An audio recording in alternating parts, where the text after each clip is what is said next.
everybody. Welcome back to another Sunday evening stream. We are back here in FSDREAMTEAM Charlotte Douglas Airport. We're now going to fly an American A320, this is the fly-by-wire A320. We're going to stick with that plane.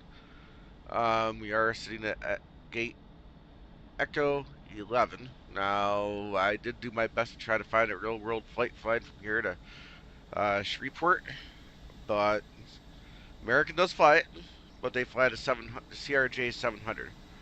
I am really not wanting to fly the CRJ 700, at least not until I can get my multi-panel to properly adjust the settings. You know, like the altitude, speed, and whatnot. I haven't got that done yet, so until I get that, I really don't want to fly the CRJ too much.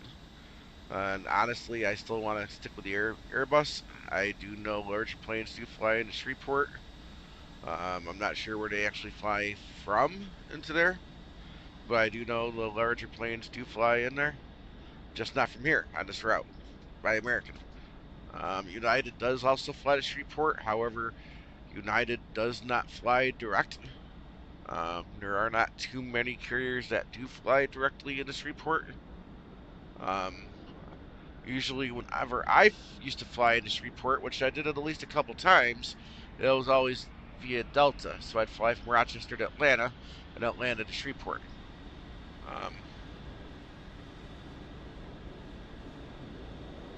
But so that's what we're going to do today. Now, I can't load the jetway, unfortunately, because of the way FSDREAMTEAM made this airport. They put the jetways in. You know, these gates here were meant more for CRJs, not an Airbus. That's why they're lower to the ground. Because they're lower to the ground, the jetway doesn't know how to come up high enough to connect to it, unfortunately.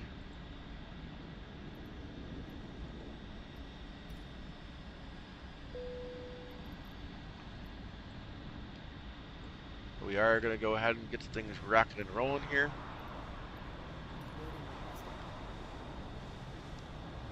There we go.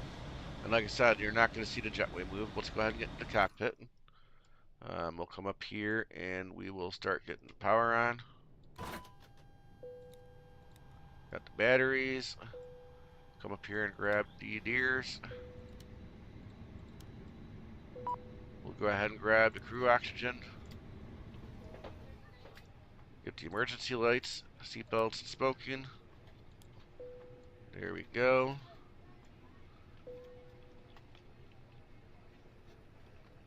Definitely gonna have to remember to hit these lights as we go. According to SimBrief, we're again flying at 34,000. SimBrief seems like 34,000 tonight. Don't know why. There we go. 34,000 is set.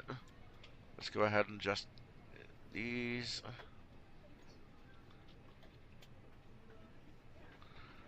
So for the altimeter,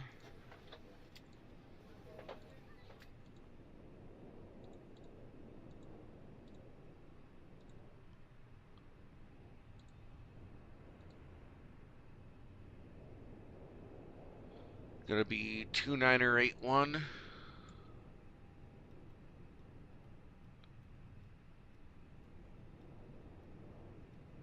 And go figure in New York State in December. Granted, we're only 3 days into it. We got a nice little thunderstorm going on outside right now, guys. Can you believe that?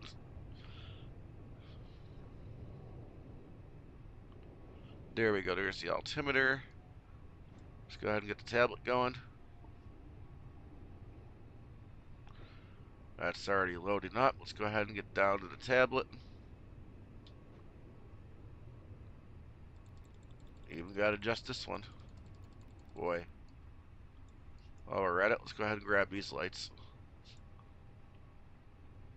Well, I'm not sure if you can really call these lights, but brightness, I guess, for these screens. So we actually see what it says. There we go. Let's go to the ETSU. ALC in it. And we'll request. There we go. We'll go to edit. Also edit request that. That looks good. We will remember to grab the wins. There we go. Now we need to get to the tablet. Now I wish there was a way to get this straightened up, but let's go ahead and grab the fuel. There we go. Let's go ahead and grab the payload. There we go. We're all loaded up. I'm just going to leave it there. Go back down to the tablet. So black fuel is going to be 18.9.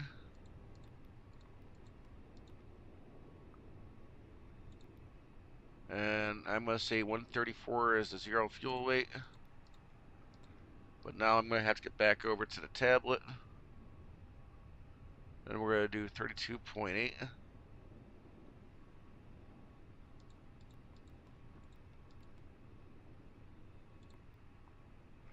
There we go. We'll come down here to the flight plan. We're going to depart using runway 18 left. And then Ester 4. And then the IPTE.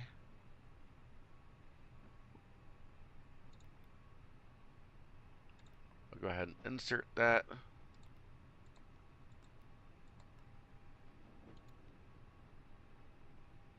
Wow. I don't know if you were able to hear any of that, y'all, the sound, but my God, that thunder is pretty violent. So if you see me suddenly disconnect, guys, you probably know what the reason is.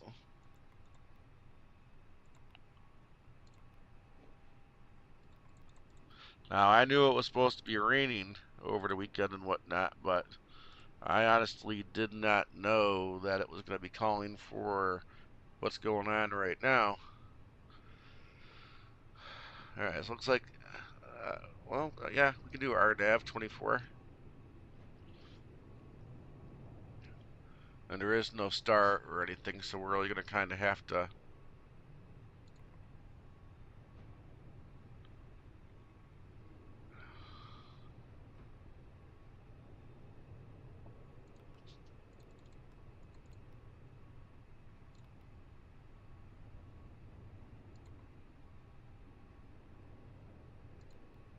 Alright, just gonna insert that in there. There's really not we can do with that. I guess that is kind of what happens at some of these regional airports.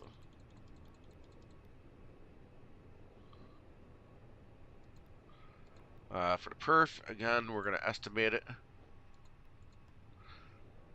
I really don't know where we should actually be on these numbers, as there is no takeoff calculator in this plane.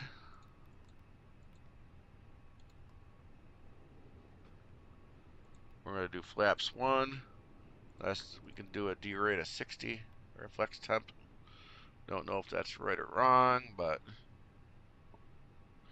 I guess that's just what we're going to do. Let's go get the rest of this stuff set up. So we'll go ahead and get the doors locked. We'll at least hit one of them. We'll go ahead and get these lights set up.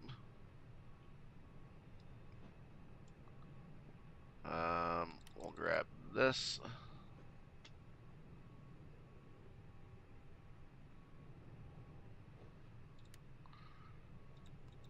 Let's see. Yeah, we'll stick with what we've been doing. Ha ha ha. And yes, in New York State, that is legal. I don't do it. I know people that do. I'd be lying if I said I never tried it. But I would be lying if I said I ever liked it.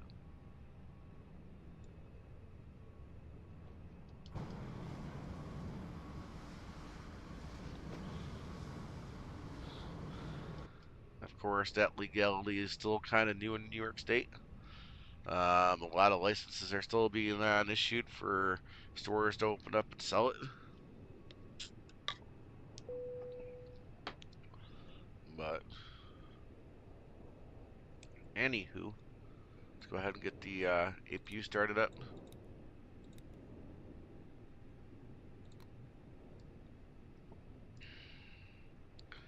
As GSX is ready to go. And of course, I've got my flaps again. Here we go. Replays.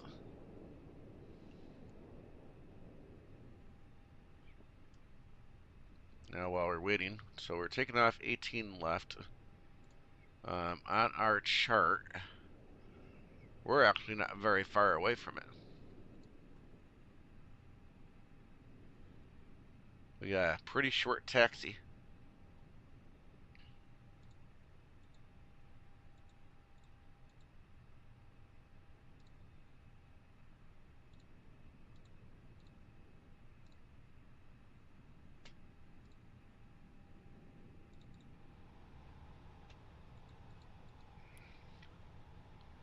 There we go, got PACX started. Ready to go when you are. Alright, APU is available. I do believe GSX gave us the signal. Hello, ladies and gentlemen. I would love to welcome you aboard our flight.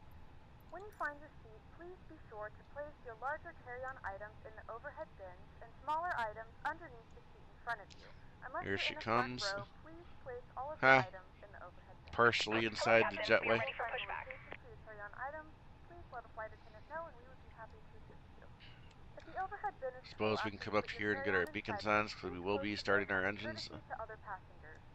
Once all your items are put away, please clear the aisle and sit down in your seat to allow other passengers to find their seats as well. If you are seated in an emergency exit row, please read the exit seating responsibilities. Departure checks completed. Bypass pin inserted. Please make sure you are willing and able to perform the actions required. If you are not able or prefer not to perform these actions, please let a flight attendant know so you can be reseated. Feel free to use your cell phones during the rest of the boarding process, but we do ask that laptops, tablets, and any other larger electronic devices are stowed once we depart from the gate. Thank you, and welcome aboard. Locking gear. Good afternoon, ladies and gentlemen, and welcome aboard Flight 5262 with service to Louisiana. Our flight time will be roughly 2 hours and 14 minutes. Please note the cabin door is now closed. We ask that you make sure that all devices are in airplane mode and your larger devices are now The pushback raise. If you have not already, Never turn that off. And verify it is low and tight across your lap. Your tray tables and seat backs must be in the full upright and locked position for departure. Cabin crew, prepare cabin for departure.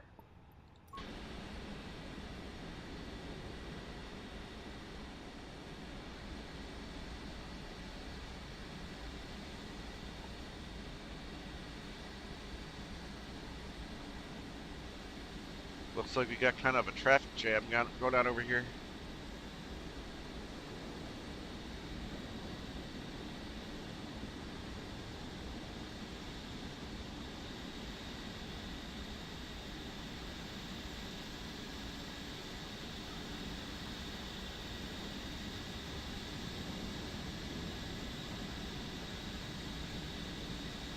That'll do.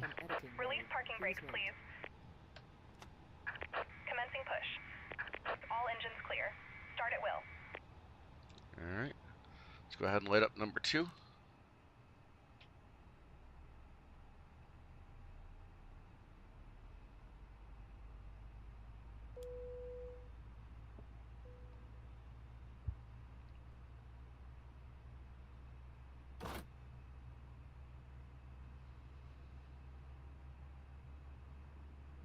Ladies and gentlemen, please direct your attention to the screen for an important safety demonstration. Oh, I technically forgot to disconnect the ground power. Oops. Hello everyone. Thank you for your attention. It's time to get you ready for takeoff.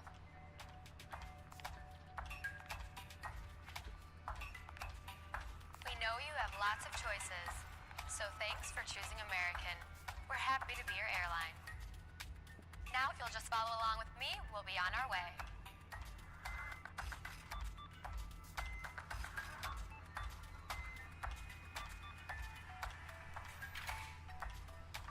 Welcome aboard. Before we depart,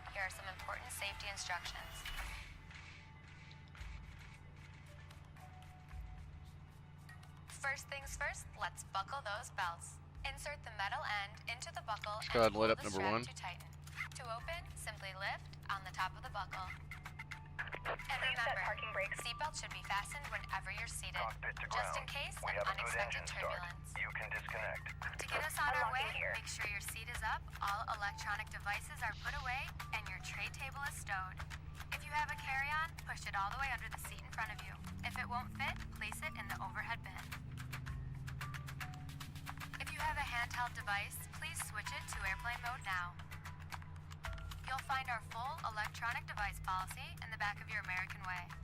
U.S. law prohibits smoking, including electronic cigarettes, at any time. Tampering with, disabling, or destroying smoke detectors in the lavatories may result in a fine. U.S. law requires all to comply with lighted and posted signs and crew member instructions. Now let's review the safety card. Please pay close attention, and before you know it, we'll be off. All exits on this airplane are clearly marked. Take a moment Tow to truck locate the disconnected. nearest one. Bypass pin Keep removed. in mind, it may be behind you. Left is clear, right is clear. All exits have evacuation slides to use in an emergency. When directed to exit, jump onto the slide and move away from the airplane.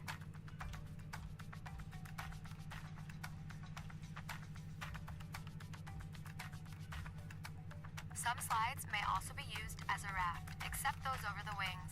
You'll find the exact location on your safety card. This aircraft is designed with escape Clear to lighting start on engine. or near the floor. A sign will indicate you have reached your exit. Oh, I've already In started. the event of an Oh, wait a evacuation, minute. escape path lighting will appear. Follow the lights until you've reached your exit. Leave all carry-ons behind. Just head quickly and safely to the nearest exit. Number 1's and not don't all the way forget, started it up. may be behind you. I think I know why Now, that if is the too. airplane loses pressure, oxygen masks will drop automatically. While remaining seated with your seatbelt fastened, pull down on the mask to extend the tubing. The yellow cup goes over your nose and mouth like so, then slip the band over your head to secure the mask to your face. The band adjusts automatically. Normal breathing will start the flow of oxygen. And remember to always put your own mask on first before helping others. Life vests are located either under or next to your seat. To remove the vest, pull the tab or compartment handle to break the seal. For help locating them, see your safety card. Remove the vest from the package like this. Put the vest over your head. Sorry Wrap guys, the I strap don't know around why your waist, it takes so attach long to the start buckle, number and pull 1. tight. Once But I've outside, noticed pull the that tab to if I inflate right your click my vest or mouse, blow into the red tube on the side. that little start dial In the down here water, moves a light on back your and vest forth. will And as I was going and through to please move and only inflate your vest set up outside the other airplane. stuff, I should have waited. Now, your seat cushion may be used as a flotation device. Just remove the lower cushion and put your arms through the straps found on the opposite side. The crew will now be coming around to do a final cabin check. After takeoff, we'll be back. Seems with like more it's trying to information. start, but it's not If you started need yet. anything, don't hesitate to ask. As always, we're here to make your flight great. Because great is what we're going for.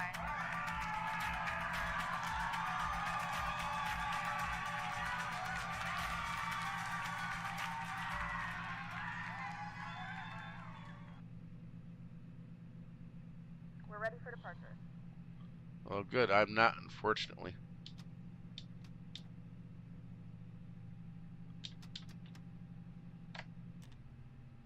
Alright guys, I'm going to shut it down. I'm just going to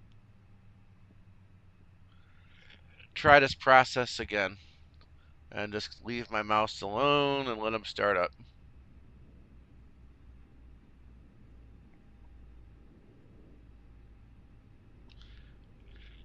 One of these days I'm going to figure out why it does that.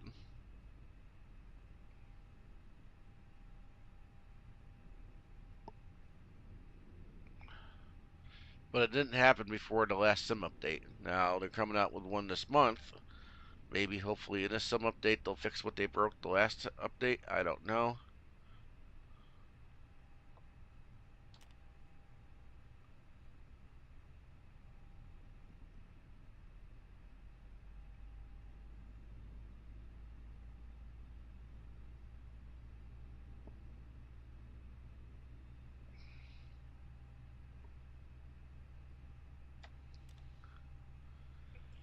Suppose if need be, I could always do the Control E. But no, we're not going to do that. We shouldn't have to. I think I just need to be patient, let the engine spool down, and then start again.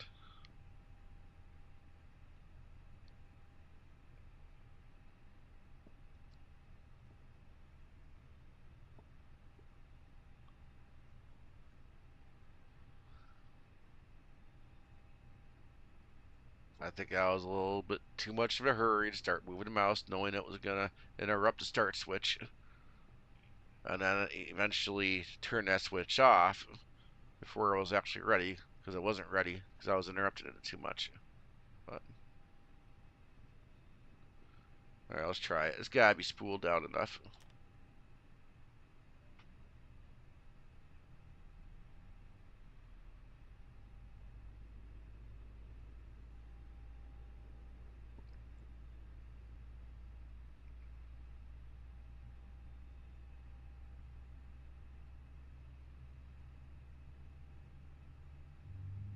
Yep, there we go. There goes number one. Or, I'm sorry, number two, rather.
Oh, wait a minute. I know what the problem is. Duh.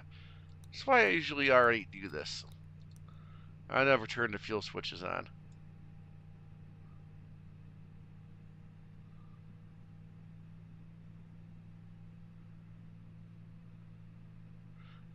So I guess that was all my bad.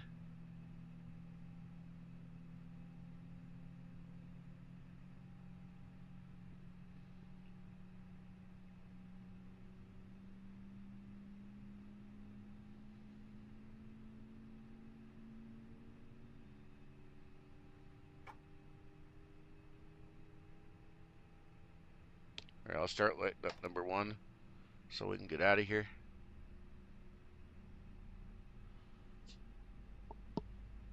This one should be a little easier.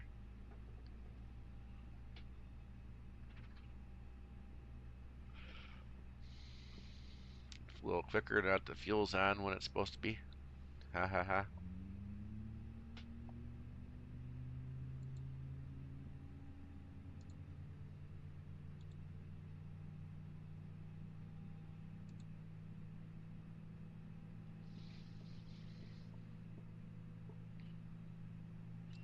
I knew there had to be a reason why she said clear to start engines. I thought the first one was started, but we were having a problem with the second one, but nope.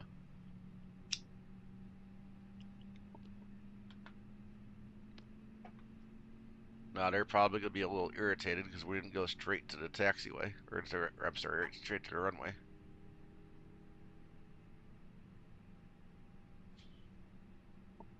Here we go. Both engines are now available. Now it's safe to cut off the start switch. Now we can make sure we get the taxi switch. Here we go. Now we can get out of here. Park and brake. Let's go.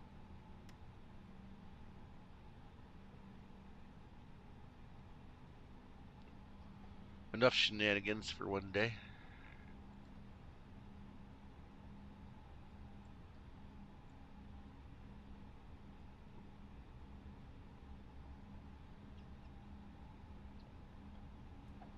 Now Now, I don't know if there's supposed to be a taxiway going straight, but that's the way I'm going to go.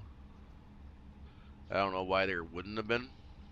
But that reminds me, I did find something wrong with this airport. FS Dream Team needs to figure out what it is and fix it. Technically, this flight we're doing was supposed to leave, well, it was supposed to be parked at gate Edward Echo 8. Well, in this version of the airport, well, there is no Echo 8. Echo 8 is missing in action.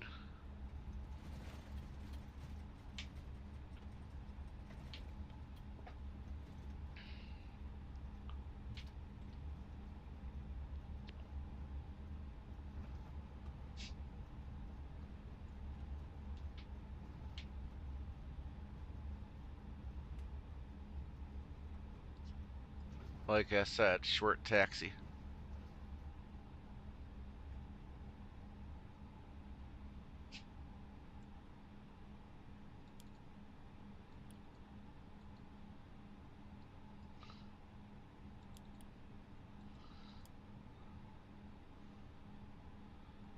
Look at the strobes. There we go.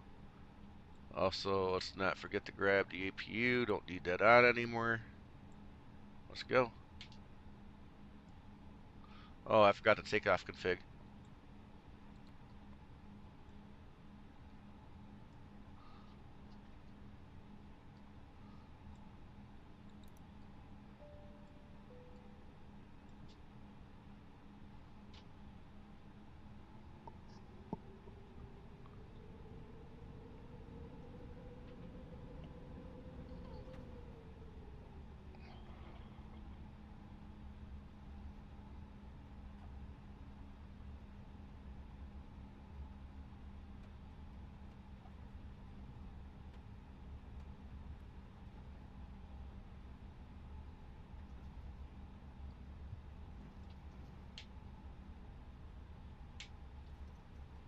There we go. Alright.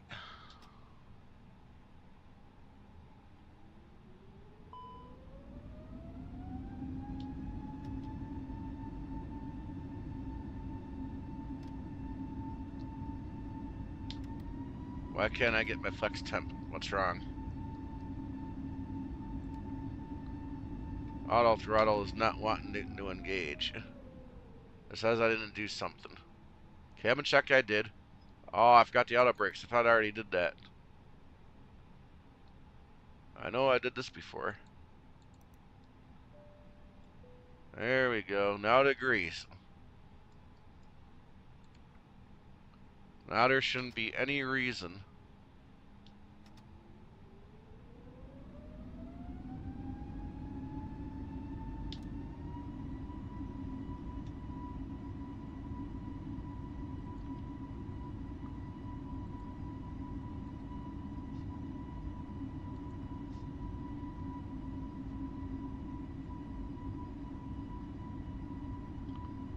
Well, I think maybe it thinks we're already in the air. Oh well. Let's do it full speed takeoff.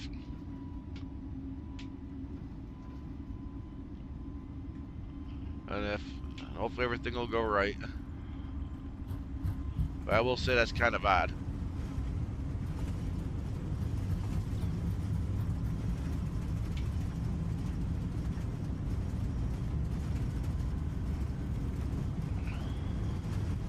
Alright, let's go Tate.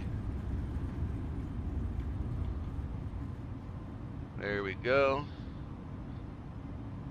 Positive rate of climb, gear up.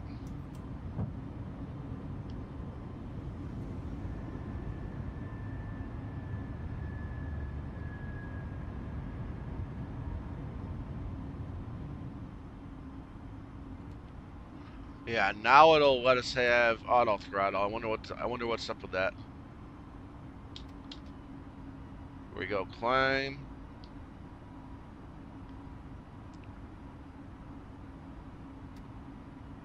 Put the flaps all the way up. We got up here pretty quick. That's right, because I used max thrust, not flex.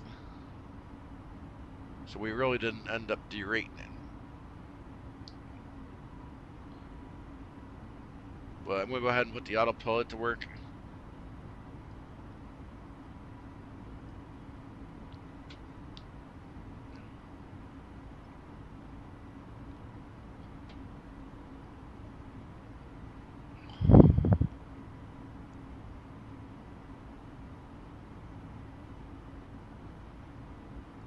And I'll say goodbye to Charlotte.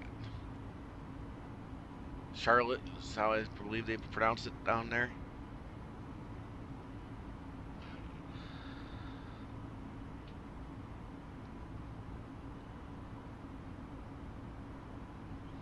And if you do somehow ever make it to Louisiana, don't ever try to call Shreveport Shreveport or Shreveport. It's just Shreveport. Kind of similar to the whole Louisville type situation. Don't call it Louisville or Louisville. It's Louisville. I guess.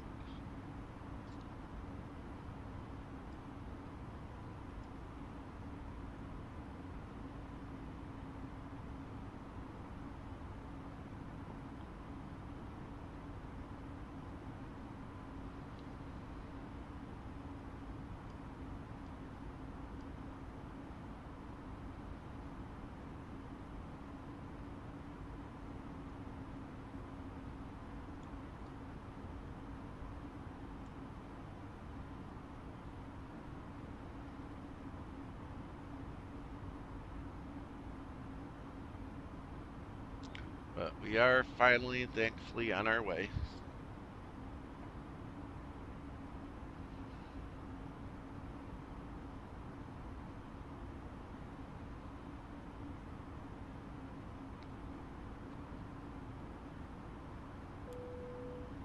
Here we go. We are making it to 10,000. Here we go. Go ahead and turn our lights off now. You can now turn on your larger portable electronic devices. As a reminder, please keep your seatbelt fastened while you are seated and do not congregate in the galley or near the lavatory. This aircraft is equipped with onboard Wi-Fi. If you wish to connect to the Wi-Fi, you will be required to pay a small fee. We do offer complimentary in-flight TV thanks to our partners. Connect to the Wi-Fi to find out more information.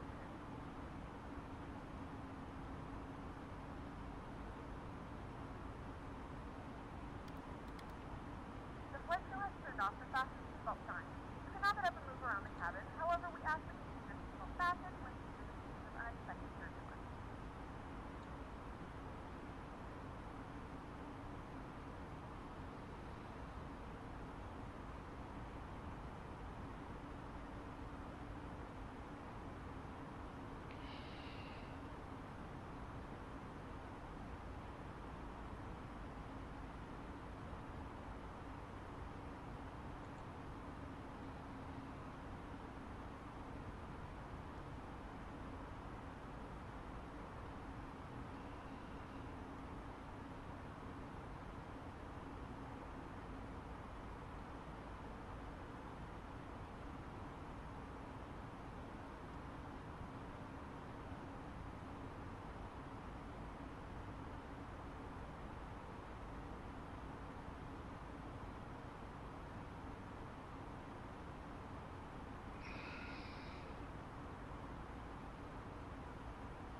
Almost up to transition. Just to let you guys all know what I decided to do, since this leg is kind of long enough for me to do what I got to do to eat.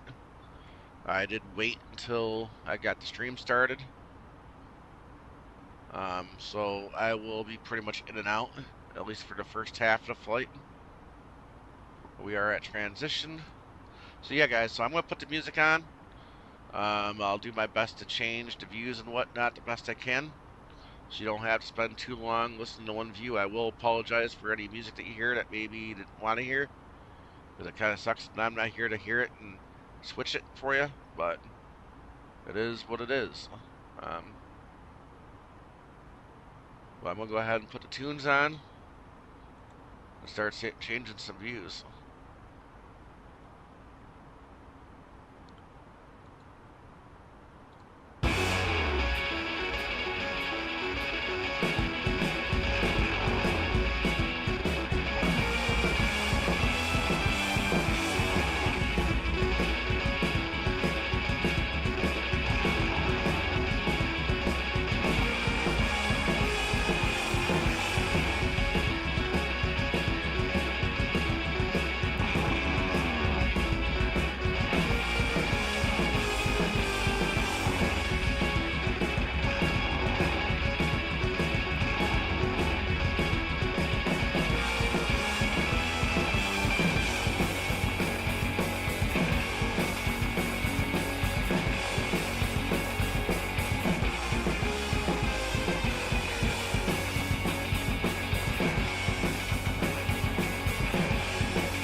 stop by shortly for your order. If you would like to order additional menu items, please hit the flight attendant call button at any time. We'll be open shortly.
Well, hello there, Gary P. Welcome to the stream. I just happened to see you in here. I really, honestly, haven't had too many people come in.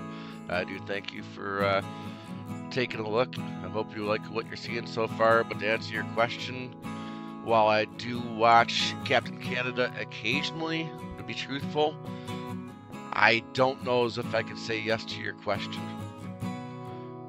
Shortly before I started streaming, there was another Captain USA in there. That wasn't me. I don't think I changed my name for YouTube until just before I started streaming, when I was trying to figure out, well, what am I going to call myself? At the screen name I had at the time, I didn't really think that was going to be a good name to go with. You know, thinking about how close where I live from where Captain Canada is, I thought it would be cool to go with Captain USA. We didn't have a streamer going by that title that I knew of. I thought that would be kind of neat. But I hope that answers your question.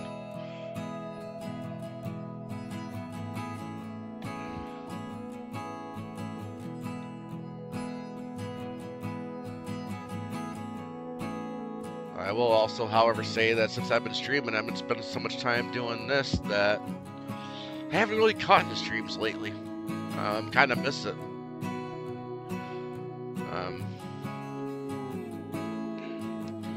But I'm thinking that, I don't know, maybe I'll start finding time to watch the streams when he's live. My problem is most of the days he's live, I'm working. And then on the weekends, I'm spending all my time streaming, so it's kind of tough. But maybe I need to slow down my schedule a little bit. We'll see. I don't know. But I like flying. I figure if I'm going to be spending time flying, I might as well stream it. Yeah, Gary, it could be. I'm not sure. I would say that the Captain USA that you're talking about, you know, if he's been in his chat for a year, then yeah, I'm definitely not that. I'm definitely not that person.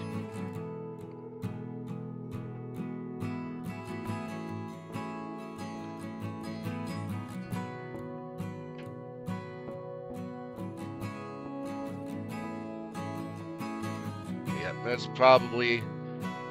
I'm sure if you were to search YouTube, Gary, I'm sure chances are, you know, it's possible. I'm definitely not the only Captain USA out there. I am probably the only Captain USA actually trying to stream.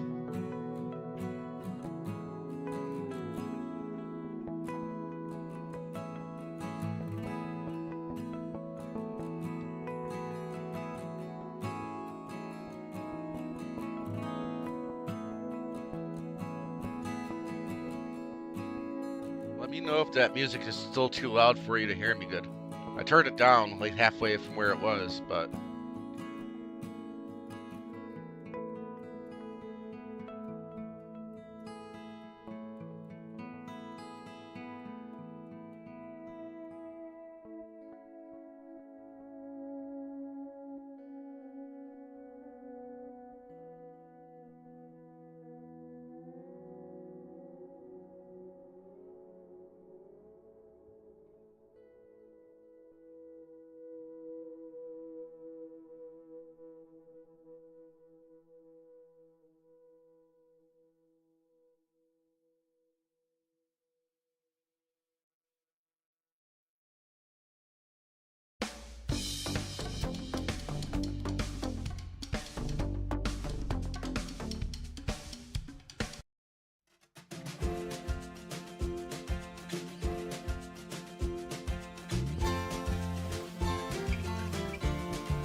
Yeah, I just turned it down some more. Let me know if it's too low now, but honestly, as much as I change it, it still sounds just as loud in my headset, so it's hard for me to tell.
Also, Gary, if there's anything you want to talk about, or if there's a different view you'd rather see, let me know. I'll change it.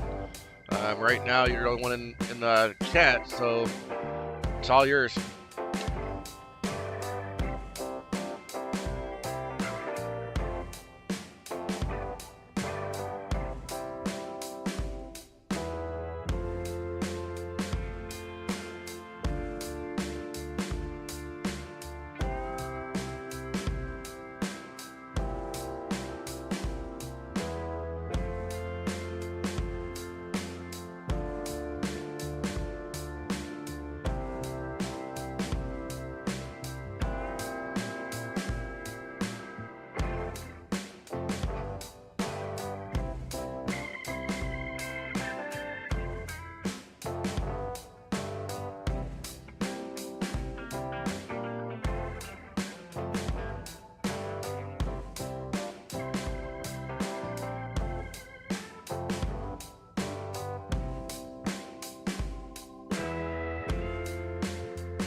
I think that we've all had enough. What keeps you up at night, yeah. Make all the demons quiet, yeah. We were built to thrive, yeah. I think that we've all had enough. Yeah, I think that we've all had enough. Sick of dealing with the old plan. They know that we're calling it wrong. You got me like, oh yeah, I think that we've all had enough. Sick of dealing with the old plan. They know that we're calling it wrong. Hey, it's too late to try to go contain it. A generation fueled by creation. We live lives on a small screen nation. We control the airwaves, no negotiation. I refuse to think we need saving. Something good will come from creation. And when we think that the world is too anxious, we'll adapt, evolve, survive, and save it. What keeps you up at night, yeah. Make all the demons quiet, yeah. We were built to thrive, yeah. I think that we've all had enough. What keeps you up at night, yeah. Make all the demons quiet, yeah. We were built to thrive, yeah. I think that we've all had enough. Yeah, I think that we've all had enough. Sick of dealing with the old plan. They know that we're calling it wrong. You got me like, oh yeah, I think that we've all had enough. Sick of dealing with the old plan. They know that we're calling it wrong. Hey, oh yeah, I think that we've all had enough. Sick of dealing with the old plan. They know that we're calling it wrong. You got me like,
Losing time, I'm fading fast. I just wanna make it last. Try to let go of the past. I close my eyes, embrace the blast. Sleepless nights and headaches stack. Restlessness to hell and back. What's my purpose? What do I grab? A slippery surface, a heart attack.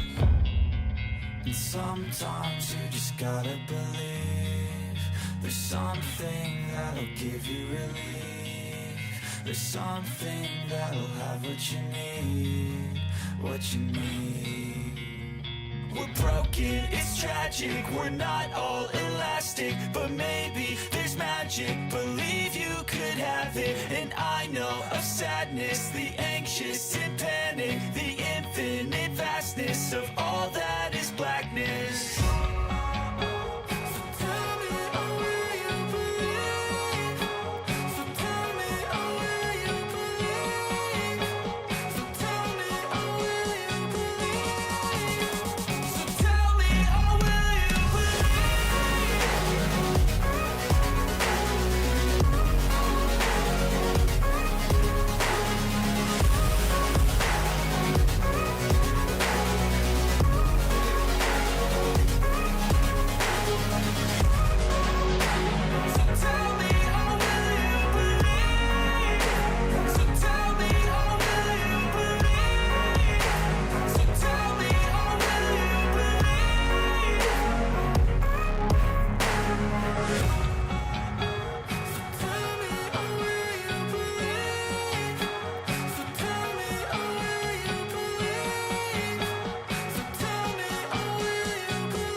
place where they told you what to chase, told you how to run the race.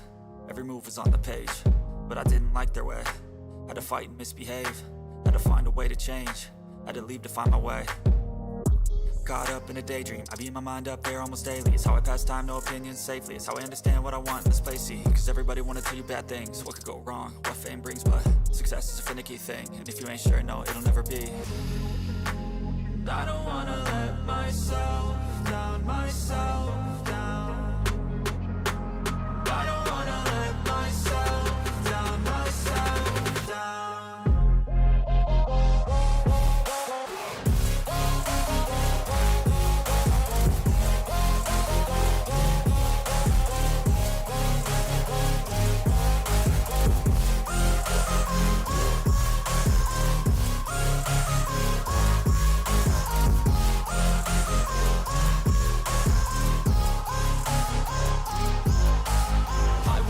Run away, I don't have to plan it. I can go, change my fate, you won't understand it. All alone, that's okay, people I can't stand them. They don't want me to change, keep me where I'm standing.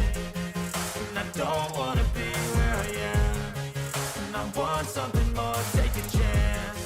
It could be possibly my last dance, my last dance. And I don't wanna let myself down, myself down. I don't wanna let myself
everybody, welcome back to the flight deck. I hope you enjoyed the journey.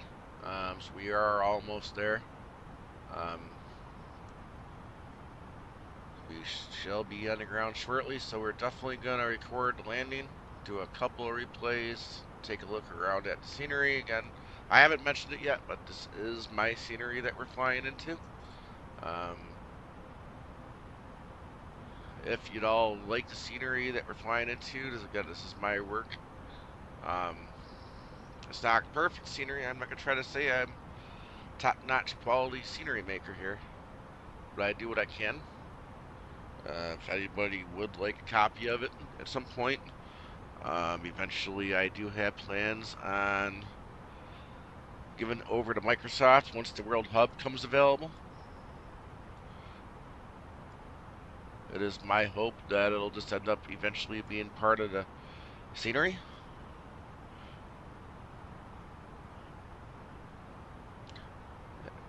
But time will tell. You never know. I mean, whenever I do scenery and what I do, is always my intention to be better than default.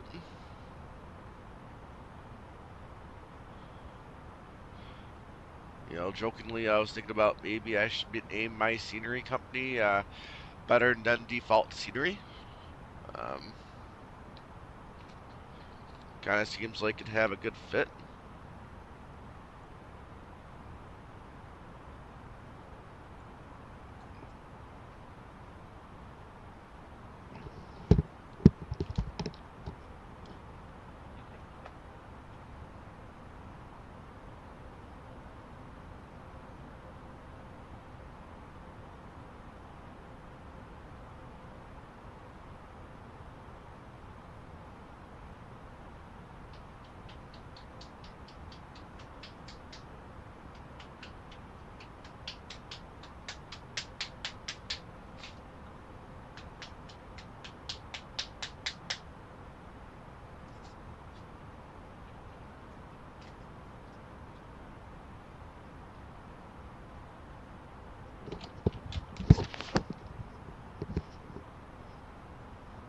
And now, of course, yes, I definitely know that there is a payware version available for the scenery. I'm going to tell you, to each their own, but I wouldn't recommend that you spend the $10 more to get it. I can guarantee that at some level you would probably regret it.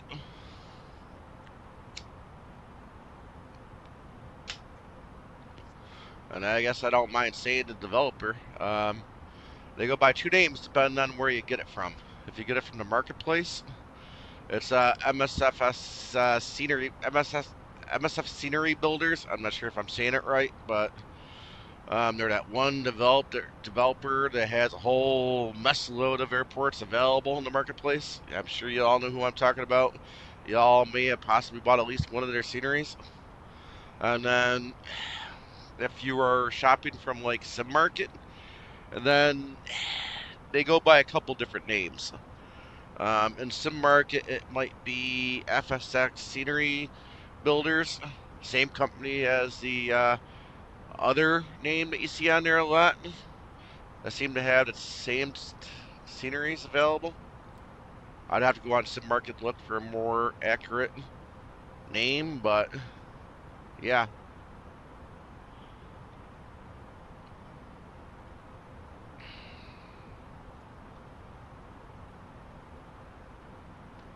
Same company, same garbage.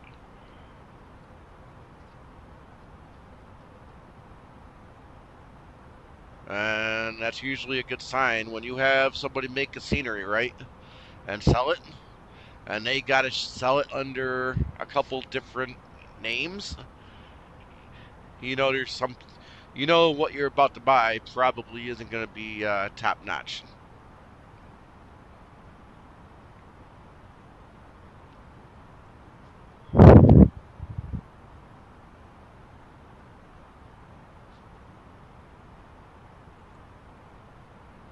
At some point, I do plan on doing a stream on a couple of their sceneries so everybody can see what they are and what they look like, and why not to buy them. I'll even go into a few details of what I know they did wrong to make it so bad. And also show how easy it would have been for them to fix it or go back to fix it after the fact so at least function correctly. It would blow your mind if y'all knew how, what they did and what they would have had to do to make it right and not do it. Money grabs. That's all they are. Money grabs.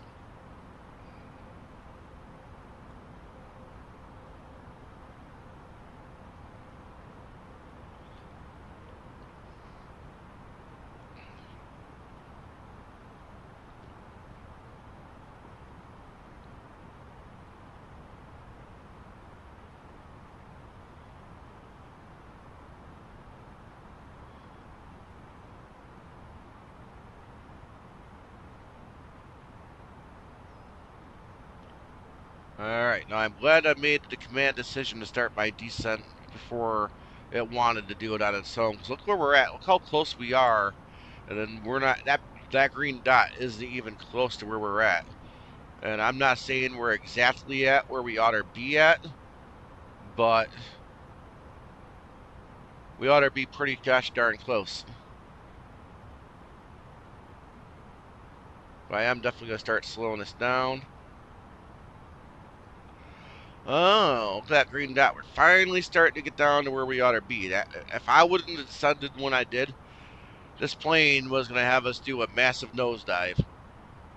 More than what I was already initially doing.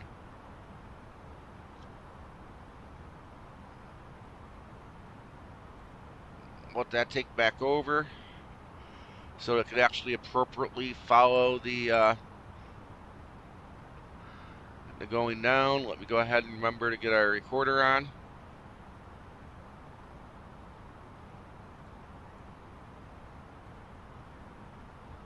I'm going to go ahead and put a notch of flaps in. I'm going to definitely start slowing this down even more because we need to get speed down.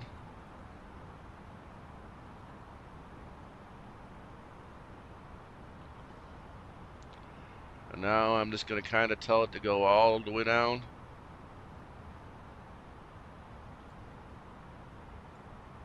As we are doing an RNAV.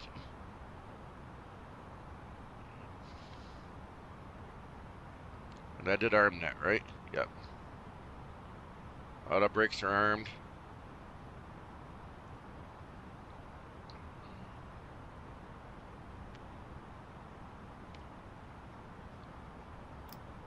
And we're going to nosedive it. Darn it.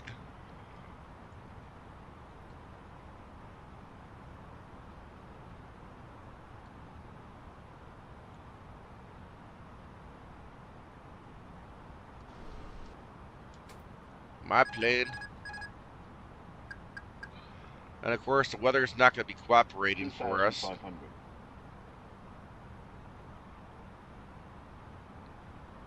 We're probably going to do a go-around, guys.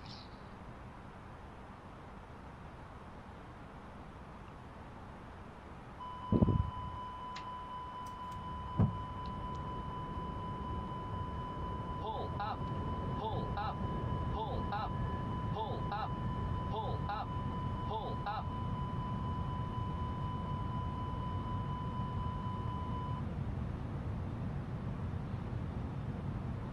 I still cannot see the runway. I know I should still be pretty much just about spot on. There's the city of Shreveport, Bossier City, rather. I think depending on what side of the river you're on. Too low, terrain. Too low, terrain. Oh, shut up. Too low, terrain. Too low, terrain. Too low, terrain. There's the runway. I think I can see it. Too low, terrain. Too low, terrain. Full flaps.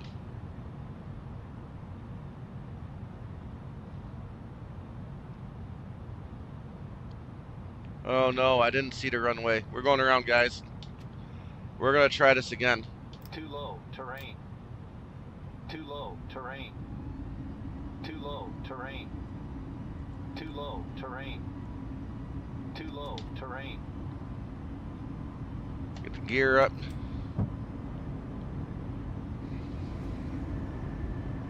No, I definitely did not want to do a go around.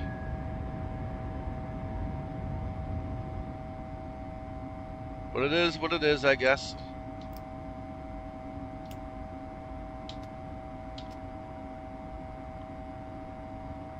Yeah, we can keep going up a bit. Alright, shut up.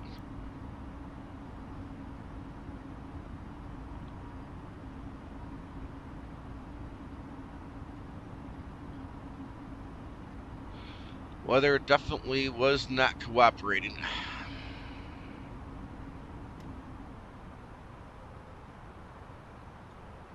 Alright, so let me try to see if I can reconfigure.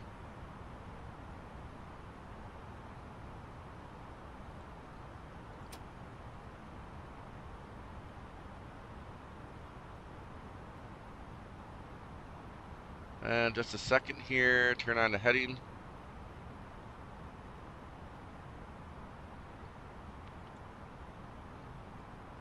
Alright, we're getting up to speed. I'm going to leave it at 213.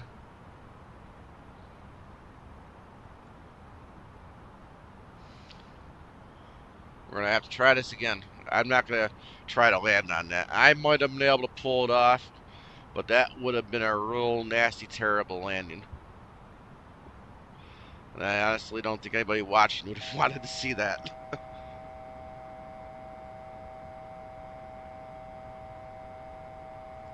Alright, why are we... Don't sink. Don't sink. Don't sink. Don't sink. Don't sink. Don't sink. Don't sink. Don't sink. Don't sink. Don't sink. Don't sink. Don't sink. Oh, that's why. Don't sink. Don't sink. Don't sink. Don't sink. Come on, engines. Don't sink. Don't sink. There we go. Don't sink. I forgot the Airbus. Don't sink. Don't sink. Don't sink. You gotta have it in that middle, don't sink. Don't sink. You know, sink. Don't sink. climb speed notch. Don't sink.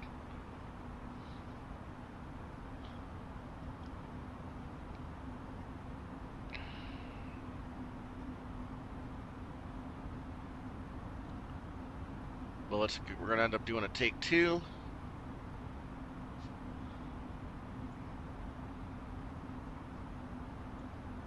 Suppose if I wasn't doing so much talking and a little more paying attention, I might have caught things sooner. But at the same time, the autopilot did kind of let us down a little bit there. It definitely wasn't planning our descent how it should have been.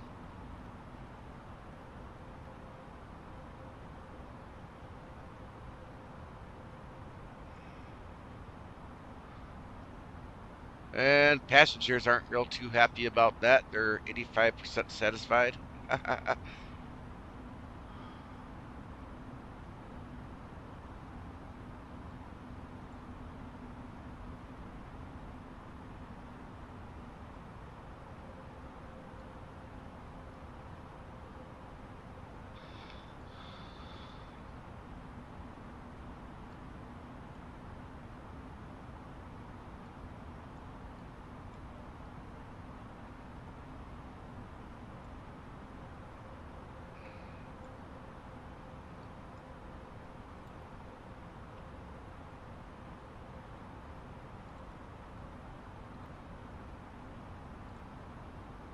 No, that's not the runway I want.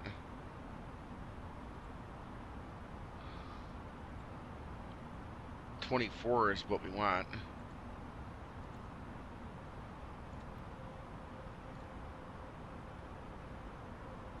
ILS would be nice though.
There we go. We got a little bit of a flight plan in there. Once I get far enough away from the airport and an appropriate spot, I'll be able to go do a direct to Mikey.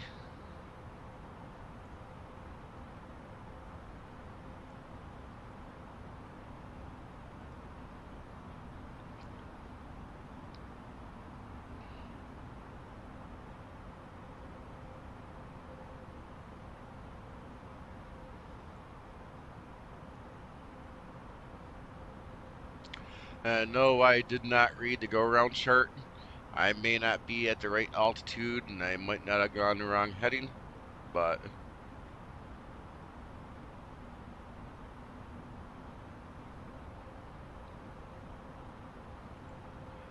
I'm not at all really too worried about that, seeing how we're not flying VATSIM or any kind of live ATC with other people in the area around.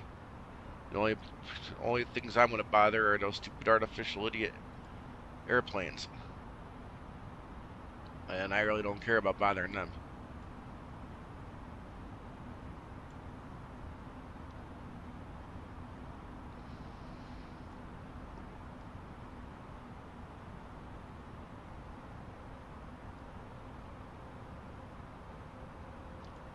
Had the weather been a little different, I probably would have caught the runway a little sooner, and I would have been able to get myself lined up to possibly make an attempt to land.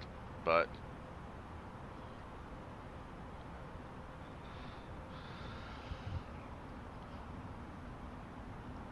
according to the plane, I should have been pretty much lined right up. And I kind of almost was, but I just couldn't see it visually in time to say, hey, I thought I saw something that looked like it might have been a runway through the clouds or the fog. I'm not sure what you wanted to call that, but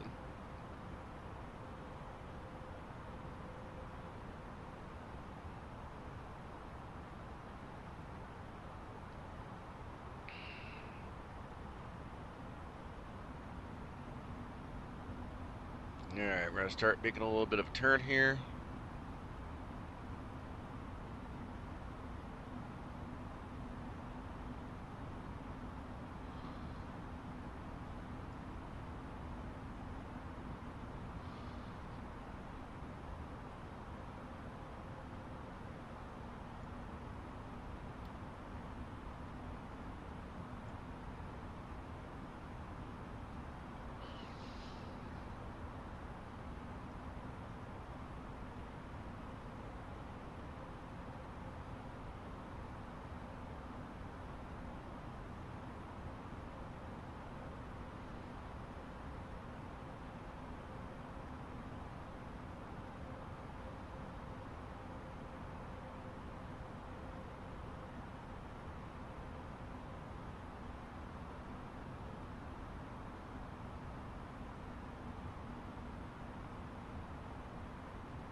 Look at all that right there. With it all sitting there like that, initially it makes it really hard to see the runway. So unless this plane is accurately trying to fly that RNAV path, good luck.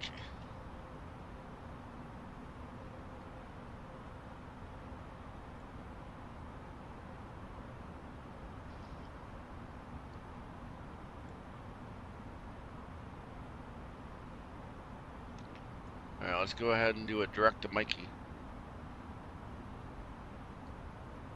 Why is that not in the...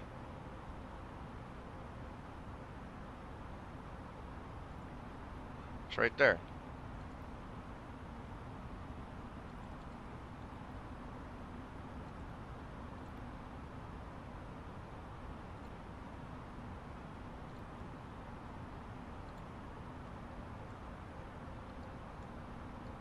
There we go.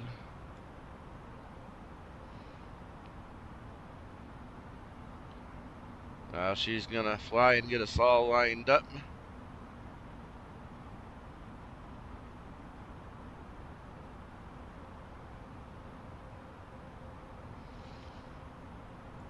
I'm gonna slow us down to 180.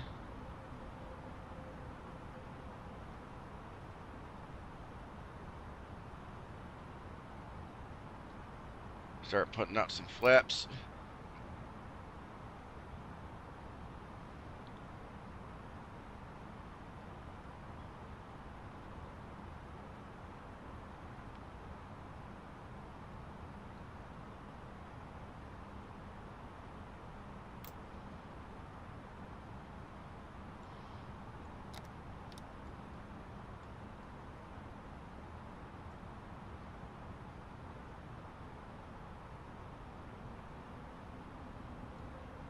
Alright, girl, take me down. Still about 15 miles out, I guess, to Mikey.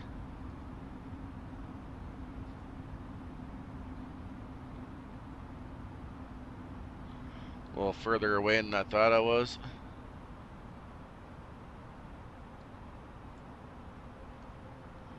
Oh, that's part of the problem. There we go.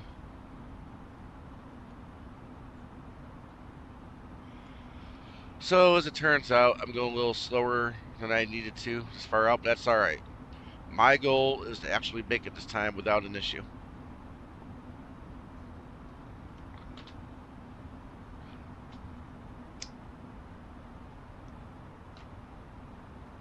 I am really not wanting to make a third attempt.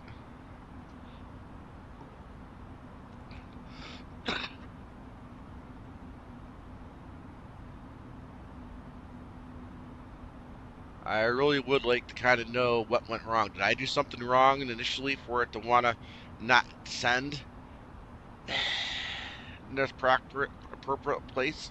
So I had to take control over it to begin with and be out of the VNAV. Well, I should have stayed in it. If I had stayed in it, probably would have been where we should have been, could have, would have.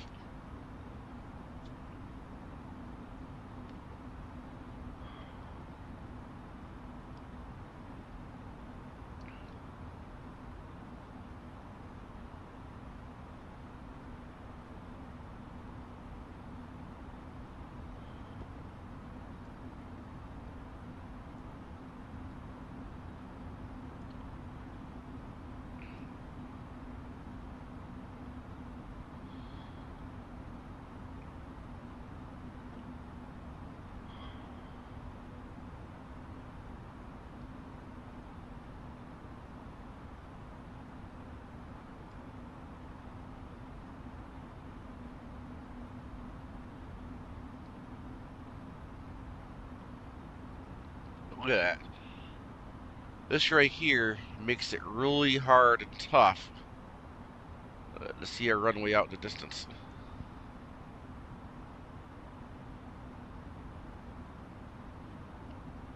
You know, to make sure we do it successfully, I'm almost tempted to use flow and just make it blue skies.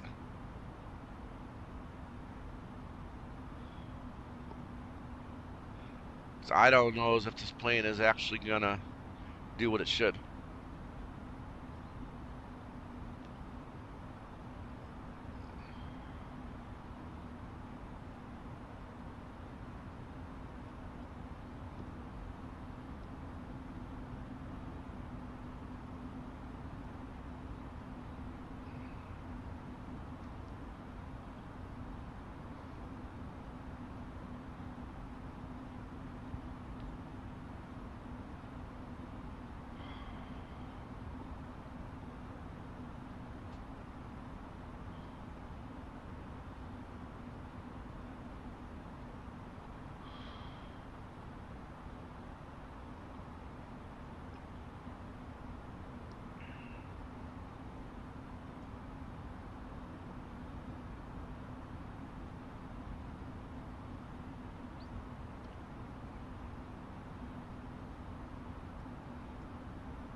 One thing I don't see or notice is that green dot. It really give me a good indication that it's actually going to descend down like it should.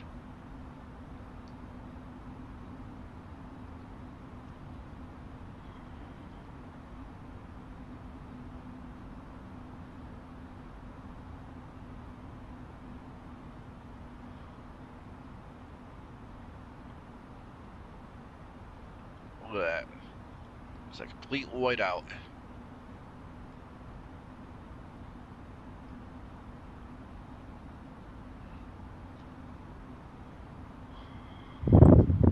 We're about 15 miles out from the runway.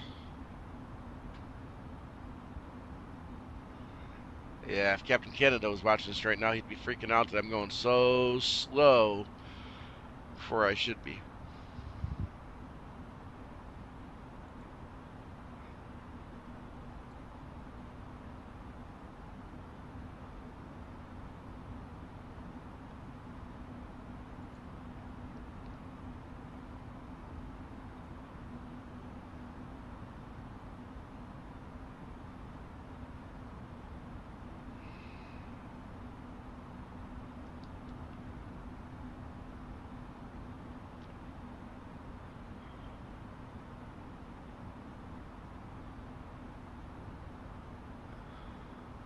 Now I'm going to get a little closer. I'm going to try to see if I can make a judgment call. I'd hate to change the weather, but if I'm going to have a chance to land this thing and, you know, if the RNAV approach isn't going to work, then I'm going to have to.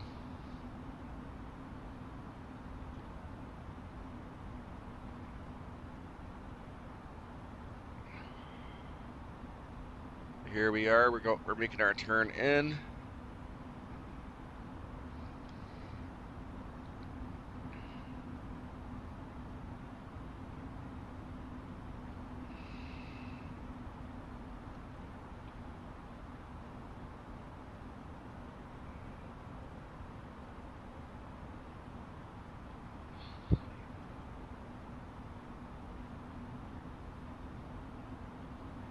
Man, if this was the 737 by PNDG, I know that plane would have done it without an issue. I kind of want to say the Phoenix would have too.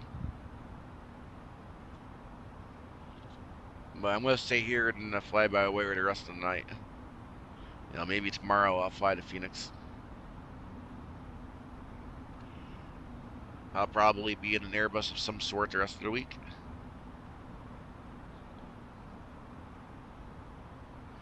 I don't have anything against the 737 at all, but fly that quite a bit. Or a Boeing-like aircraft, quite a bit. Like to change it up a little bit.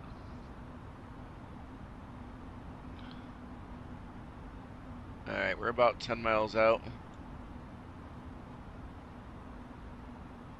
I'll take her down to 160.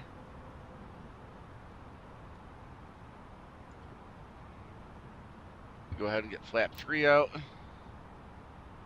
Let's see, is she going to start descending? I mean, she should be doing that now.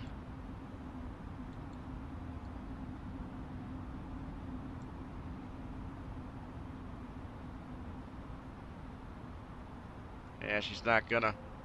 What I am gonna try to do is take it down to 700 feet per second.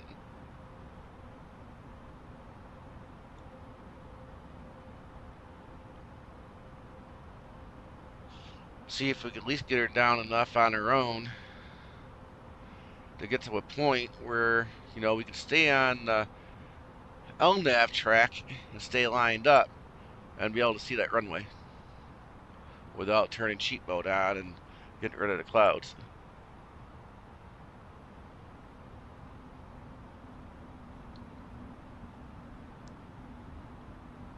I'm going to put the landing gear down. Don't sink. Don't sink. Don't sink. What is this thing's problem? Don't sink. Don't sink. Don't sink. Don't sink. Don't sink.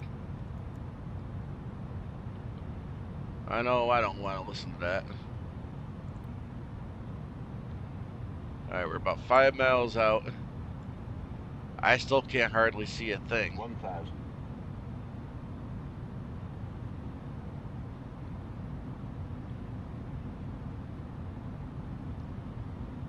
Alright, command time.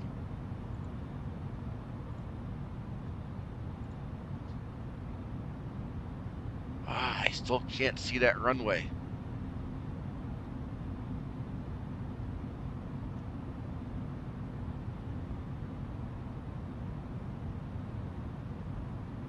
Where is it, y'all? There it is, right there. My plane.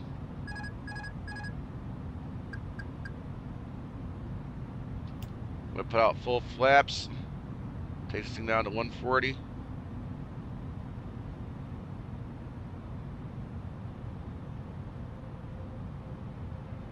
The whole track is off.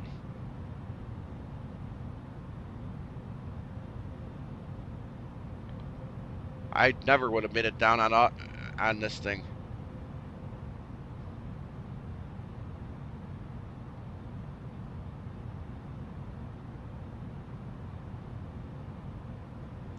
Yeah, guys, I'm sorry. I hated to turn the cheat mode on, but we never would have made it if I left the live weather on.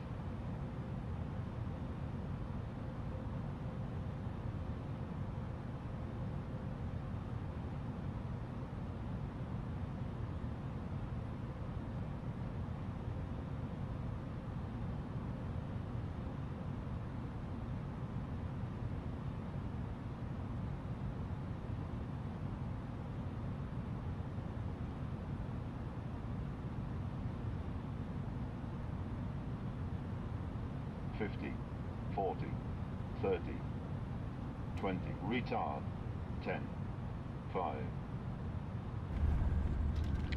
Welcome to Shreveport.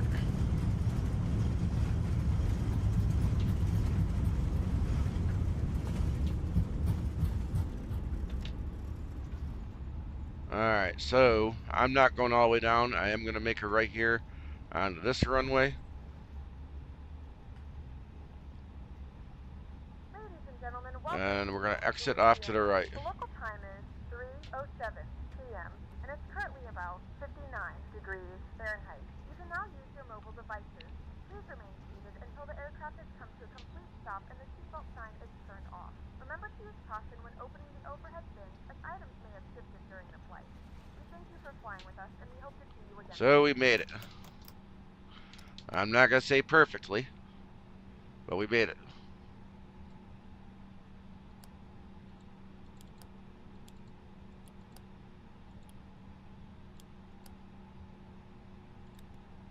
We're get the APU. Now, technically, we should be looking for gate 5.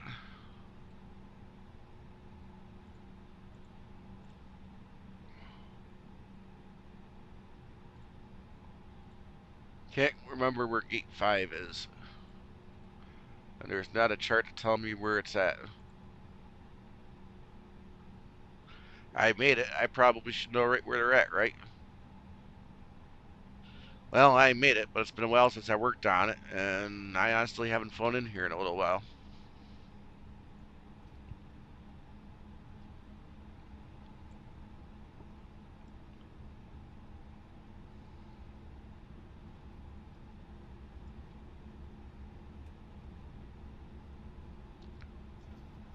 And yes, I did just see one mistake. I didn't turn the texture back on before I built it. I only took a really quick look to see if everything that should have been here is here. But most of it was here when I built it. I know what I'll do. I'll use GSX to kind of guide me where it's at.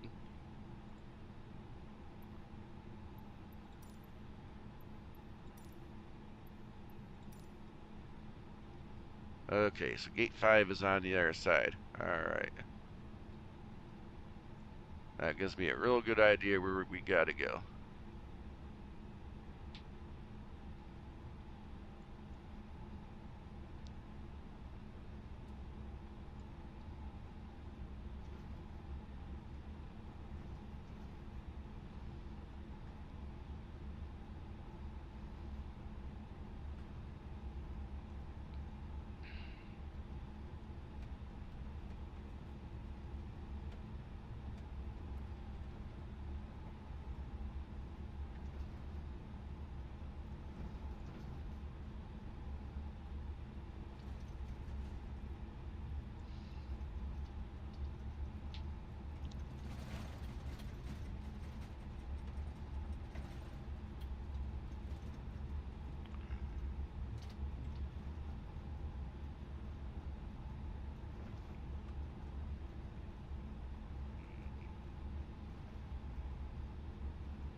And I'm thinking my gate is occupied.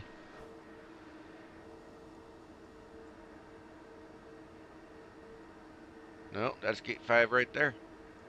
Just make sure we select it and see if we can get a dance.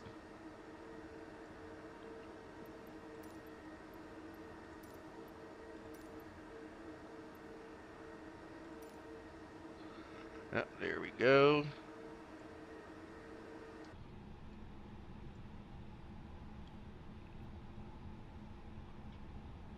Oh yeah, let's turn the taxi lights off so we don't irritate the marshaller.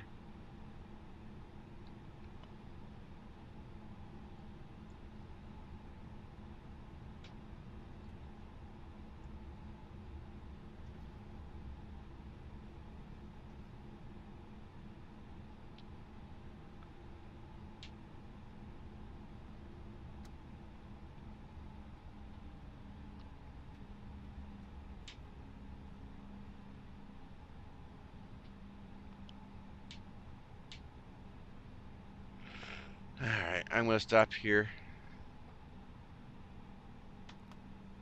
No dance again.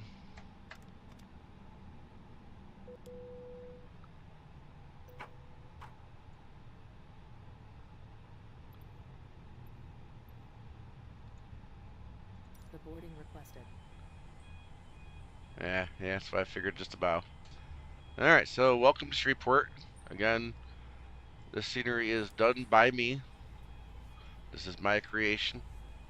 Better than default.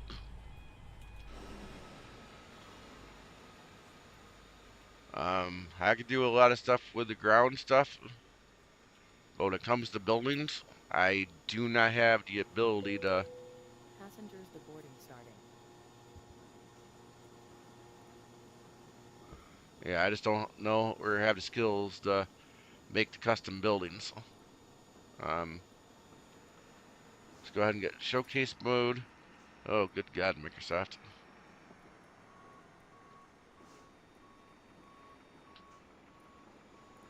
Here we go. So yeah, so there's obviously nothing to see inside the airport. It's all auto-gen terminal building. Definitely added this building here. It's not there by default. Not sure about the tower either necessarily. But I did make sure I came in here and generally did what I could with the parking area in here. I'm only going to get it so close. Definitely make sure I put the lights in. I really did try hard to get the lights where they should have been. This area out here is a little harder to do. I'll be honest to say I really haven't touched anything out here. It's all here is here by default. These cars I believe I did put in maybe. Still definitely more work to do with that. And no, technically there is no gates over here, guys. Not there. Yes, this is Delta's parking area, and this is where I used to come into the airport with Delta CRJ 200, I believe it was. It definitely wasn't a 700 that they used to fly here. God, I can still remember the very last time I flew out of here. It was definitely a Delta CRJ, and it had something wrong with the plane. Where either the passenger air system wasn't working or the air conditioning part of it wasn't working. It was kind of hot and stuffy in that plane all the way back to Atlanta. Now, yeah, they could have tried to fix it before they left, but I don't think they had any maintenance facilities here, which means the plane would have been heavily delayed. You either wait for another one to come or getting it fixed, so I'm kind of glad that they didn't delay it. But all these textures here, guys, are all custom. Definitely not default.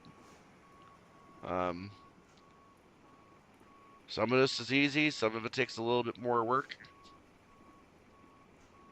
Definitely got the flashers. I'm not going to say the job I did with them is exactly completely perfect, but they're there. If we come over here, as in real life, we definitely got the cargo.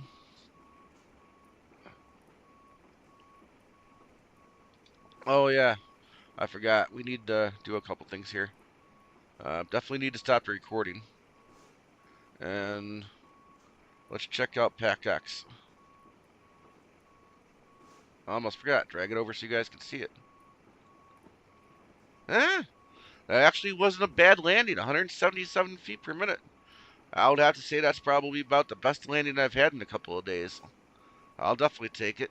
Passengers weren't real happy. Something about my flying conditions. Perhaps they didn't like how I did my go around. Maybe. I don't know. I'll still save it. I'm at the point in my rank that I don't care. I'll take it if it's deserved. I don't really necessarily feel it's deserved the way we came in, but I'll admit I was too busy talking when I should have been paying attention to the flight. Crew to boarding Had I starting. been doing that, we might have had more of a chance to land the first time around. But yeah, custom lines, guys. You're not gonna get these black and yellow lines by default. But this is pretty much what it's like and how it is in real life. But again, I can't do my own buildings, so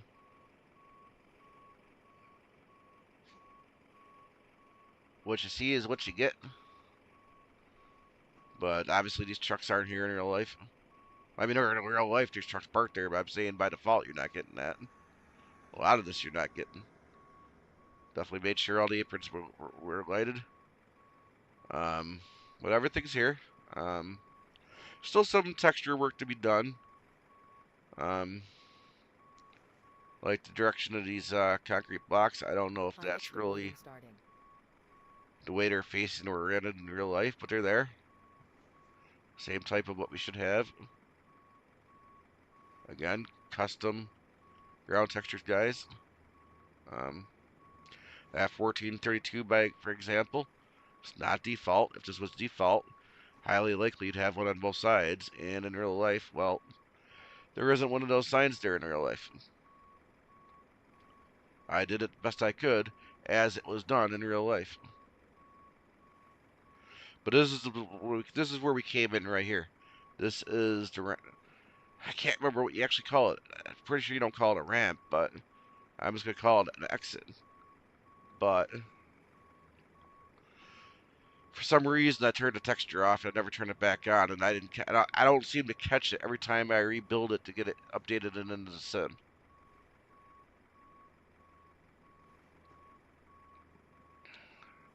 I don't know if there's really anything over here worthwhile looking at. Yeah, I put that building in there. Oh yeah, maybe there is. Let's kind of show it. Yeah, unfortunately, I just realized when I looked for the buildings if they were there, this is one I didn't catch. Supposed to have a fire hall here. Legitimately, this is the firehouse. I don't know if they actually have 4 trucks or not, but I put 4 trucks in. At some point, I'll have to find the building and put it back in there, because that's the unfortunate reality, guys.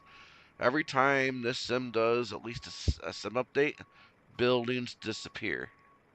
It's actually rather friggin' annoying. But you definitely don't get these lines in here by default. I put that in there. You definitely don't get the helipad, and I do believe this helipad is also loadable from the, from the map and main menu to load in. So if you like helicopters, you got at least one helipad to use. No sense going down there. Remember, guys, if this is anything you'd like to have in your sim to fly into Shreveport, uh, you know, other than going with the default, which really definitely is not great, or giving that crappy developer your money to have maybe some more realistic buildings, which is about all you're going to get, by the way. This will be made available. I'm just no longer uploading to FlightSim.to, and yeah, like right here, I do still have to come in here and I gotta fix the pavement to be where it's supposed to be at. Well, like I said, guys, this isn't done. This isn't anything that, this is also not anything I would be charging anybody for. When it's available, it'll certainly be available free of charge. Like, here's another thing, for example, you're not going to get in real life. Helipad spot, and yes, I do believe I did make that loadable from the menu, so you can load it right there. I'm not sure how often if they use it, but it's there. This spot right here, I'm not really sure what they actually really use it for. I will admit in any satellite imagery that I look at and what comes with the sim, any of the lines that should be here, they're not really easy to see. So I haven't really done anything with right here. So I think I might have put one spot in over here. So you can kind of at least load in over here. But did my best that I could over here with this. Again, I'm not exactly sure what they use this for. I don't know if it's some type of de-ice, which I don't think Louisiana would really be needing de-icing, but I think it's more of a, maybe a run-up area.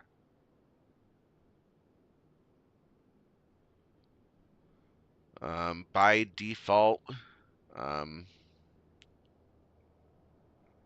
I did also try to match the textures up as best I could, the colors. Here's another halo pad. This is all missing here, guys, by default. All the hangers and stuff over here, by default, they were missing. They weren't even here. And I also didn't put any excludes in over here either. So if Microsoft has even fixed that as of yet, I would have to believe that we would be seeing those buildings pop up. And I'd be having double buildings if that was the case. But it's all usable now. No, it's definitely fixed up over here a bit. And this over here again is another spot over here, these hangers. These were definitely not here by default, but they're here now. I'll have to admit I haven't spent a whole lot of time over here, so there's possibly things with the textures and other things I could be doing over here. Just haven't gotten to it yet.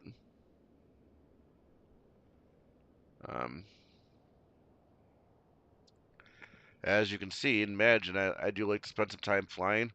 But over here, there's supposed to be at least a couple more buildings, but this appears to be airport's ground maintenance vehicle type area. That's what's technically kind of right here. But that's pretty much it for the airport, guys. A lot of time did go into this.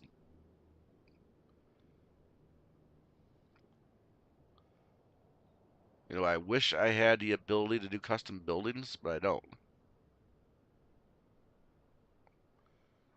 But I'm going to go ahead and hit the reset button. So we get back to the plane. If we're going to do replays, we need to get in there and start doing that. Because it is starting to get late. We do still have that last leg to go. And there's definitely a couple things I want to do once we get there.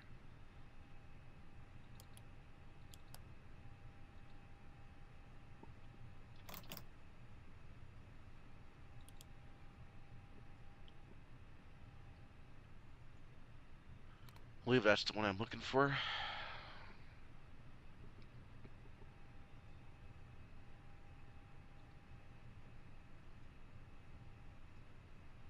Again, we're not going to do a lot of replays.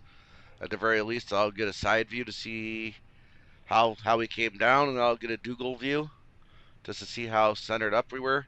And that's pretty much going to be it. Don't have a lot of time. But that's close enough on the flaps. Let's go ahead and replay.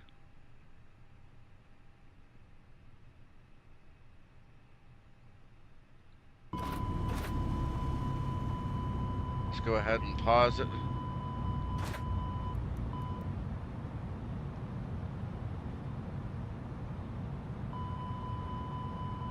$2,500.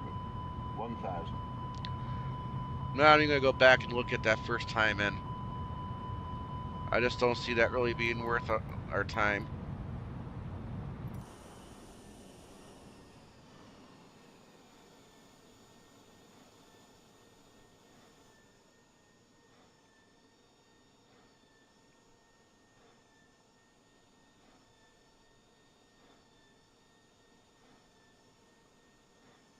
I think that view will work.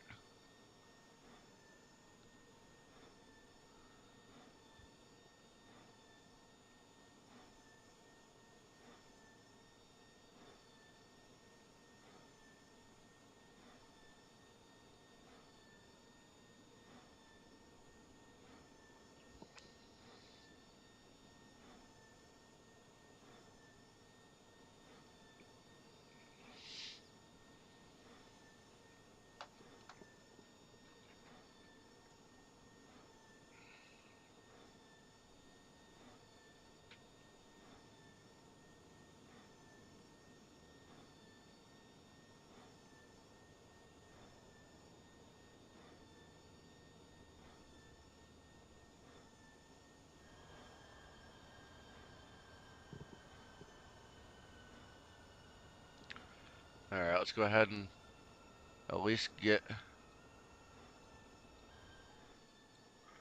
a Dougal.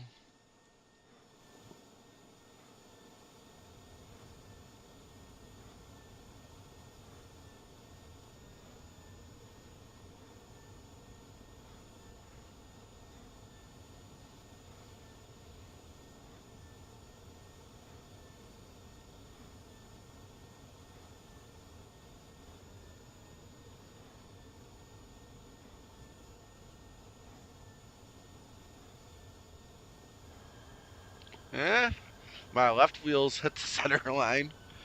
Yeah, it definitely wasn't centered. But I do like the landing speed. Said I was only going to do 2, but I'm going to do 1 more.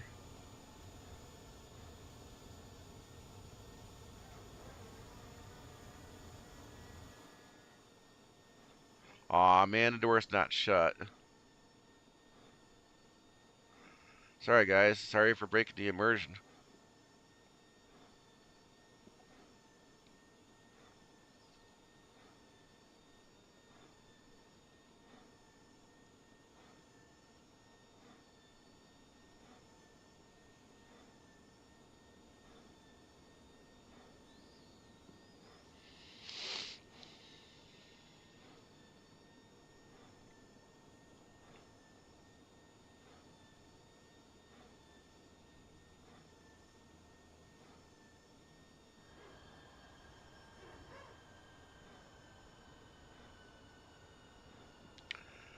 That's good enough for the views. Let's go ahead and pause it. See if we can slide ourselves all the way back to the gate. There we go.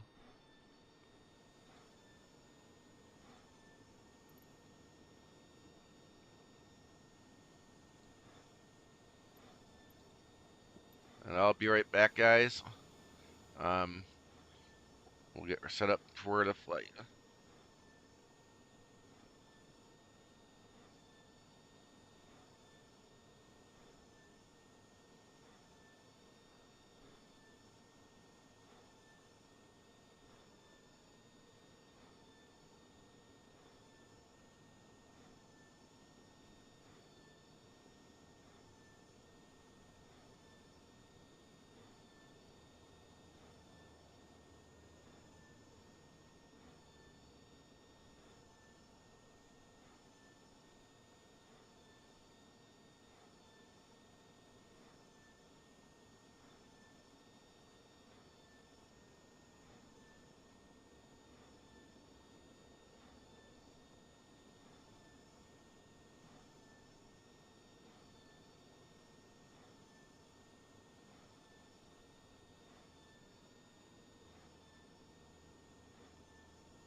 Okay, guys, thank you so much for your patience. I am back.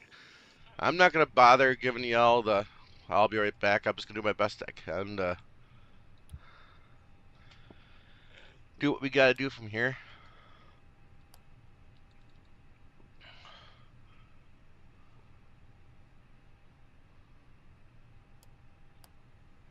Not going to stay on. I'm just going to leave the APU on. There's no sense killing it, guys. We're going to need it again anyway. But we do need to kill that. I'm going to leave the alignment, and that'll only help us out. One thing I do need to do is get over to SimBrief.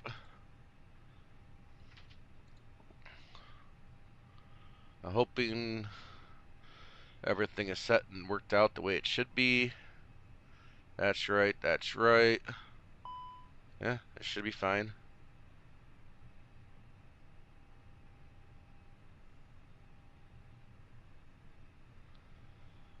Definitely need to get Volanta set. I guess it wants me to review the flight. So Volanta had me at 159 feet per second.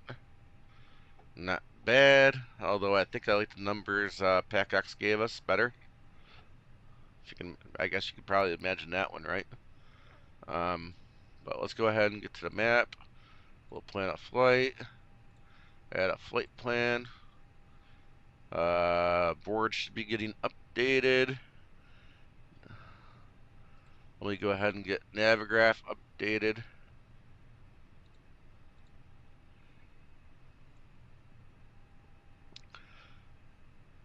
Alright, there we go. So, short story. So I did mention I flew in here a couple times in the past. My brother used to live here. When I flew in here, it wasn't for business. It was to visit my brother. I only got to do it a couple times. Unfortunate reality is I never got a chance to come down here. After he bought his house, I never got to see it. He was real proud of it. His first ever house he bought brand new. Wasn't a, he bought it brand new. It was a brand new, newly built house. Would have loved to have seen it. Got to hang out, got to hang out with him the whole time I was down here. Both times I came down. Minimum stay was usually at least 3-4 days, typically, both times. Of course, he only had so much time because, of course, me and him both had full-time jobs, and not all of us could. Both of us could always get the whole time off from work. So obviously, the days I stayed down here, yeah, I had time off of work, but he couldn't.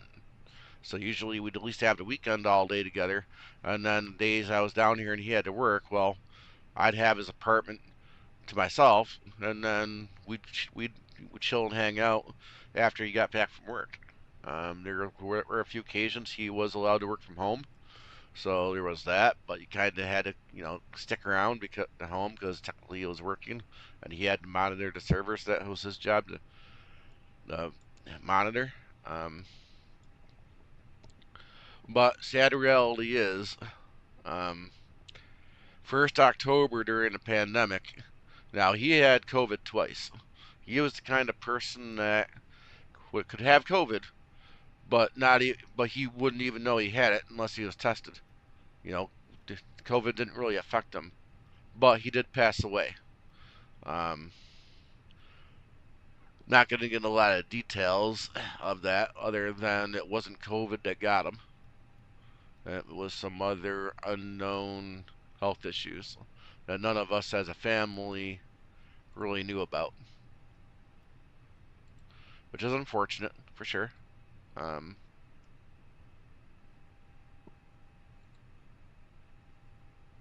it's too bad.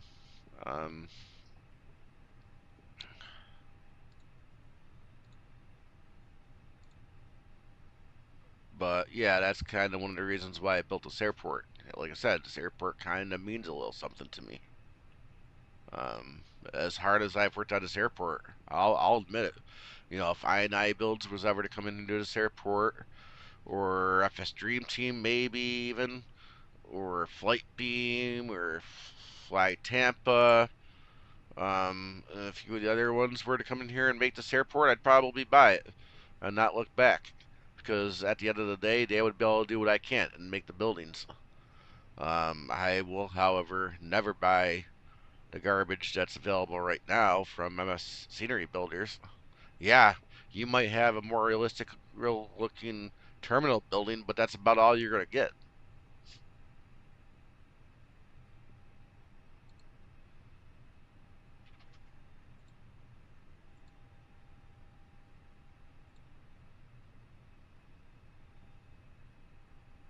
Am I actually loaded? I must be.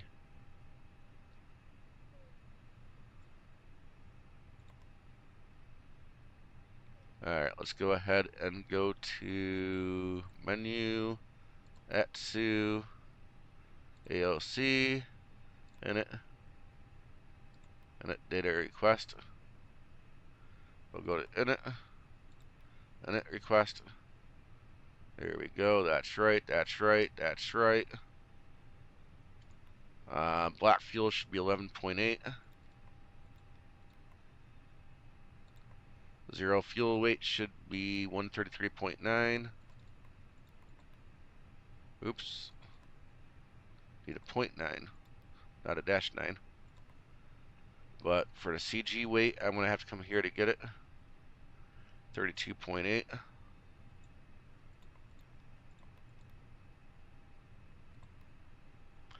There we go. That's in there. We're going to be departing out of 24. And there is no SID.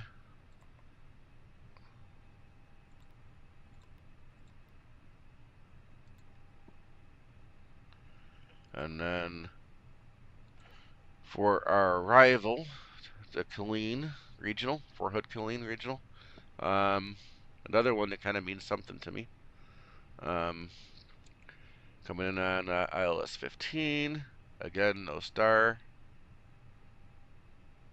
I'm probably going to have to do a little bit of route editing just to make sure that everything is as it should be, so we have no issues, hopefully.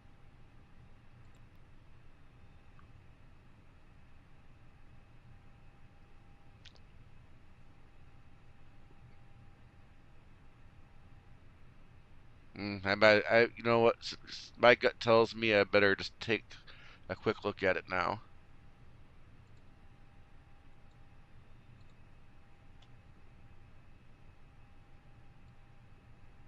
Yeah. Oh no, the ABC's there. I'll leave it.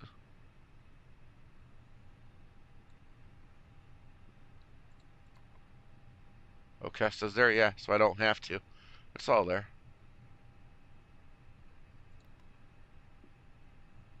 Perf, we're going to do again 140, 145. Wish we had a takeoff calculator built into that tablet. Why we don't, I don't know. And let's do a 60 on the flex. Alright, APU is already running. This is yelling at me for some reason. Oh, brakes are hot, crud. Now we're going to have to wait for the brakes to cool off.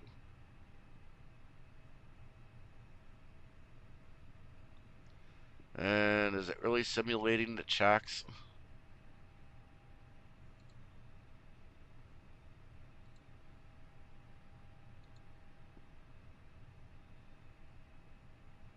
No, wait a minute.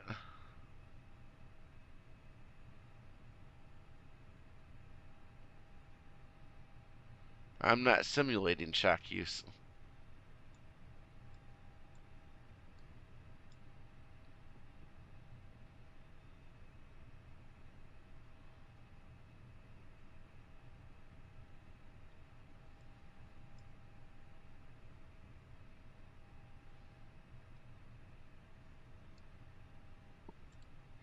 Anything I need to do up here? Not really off here. Oh, yeah. Let's go ahead and get these guys back on.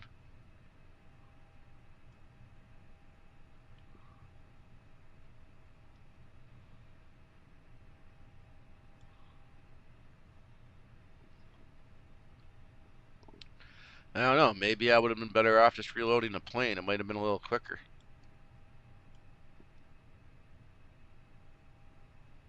I'm not going to worry about telling GSX to load the plane. Gotta conserve some time, right?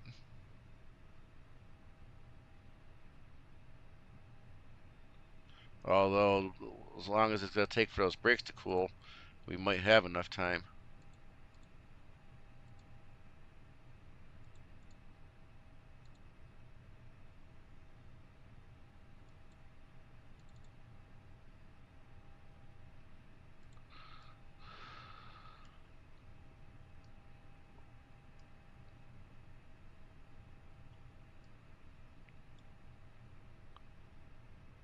Now, hopefully this doesn't take too much longer. We really gotta kind of get out of here. But then again, I guess we've only got 280 miles to go. The flight's only going to be about 45 minutes. But that's still going to put us up to streaming until probably somewhere around 10 o'clock. You know, by the time the brakes cool down and we get up into the air.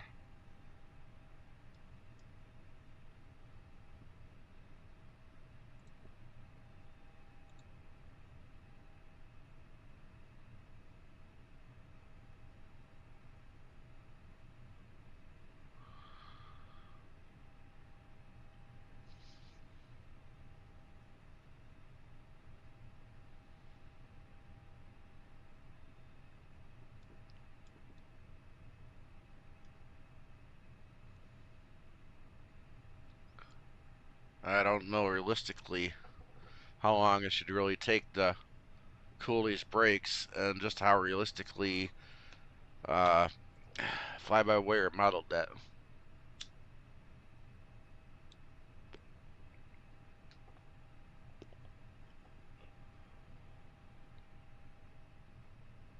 I wonder, is there any kind of way to get into the tablet settings?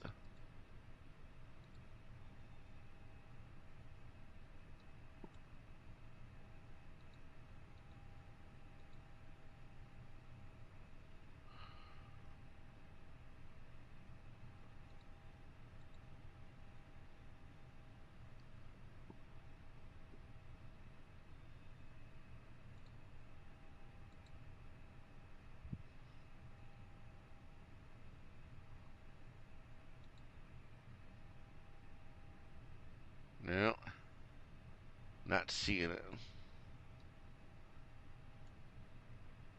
And those numbers really haven't moved.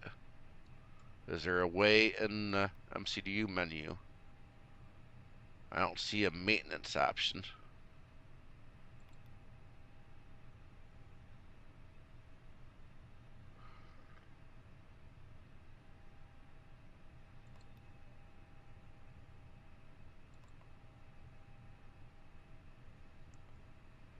No.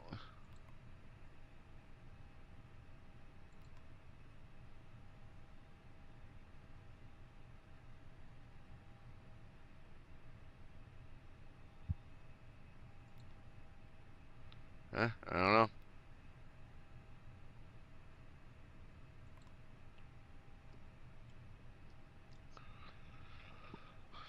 I may just be tempted to say, hey, who cares? Take off anyway. If it'll let you.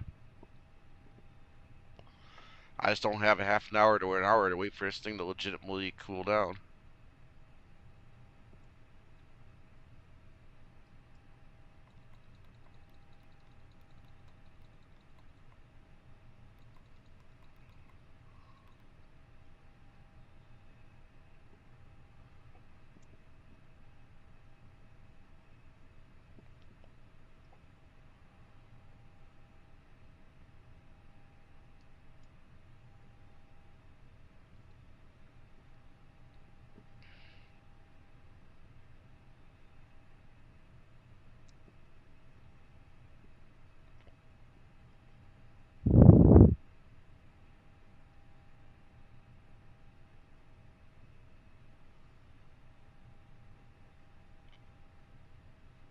I guess they are starting to cool. Getting out of the orange. It's like to go down and go back up. Really? Seriously?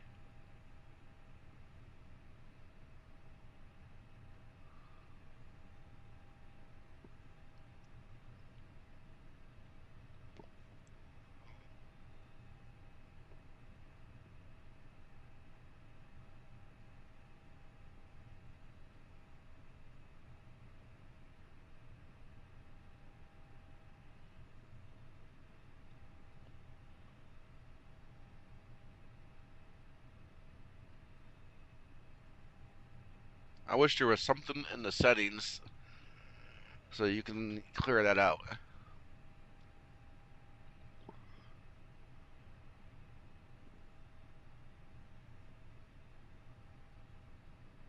I'm gonna go back and look. I gotta say, there's gotta be a chart. Or a way to do it. I can't believe they wouldn't have put that in there.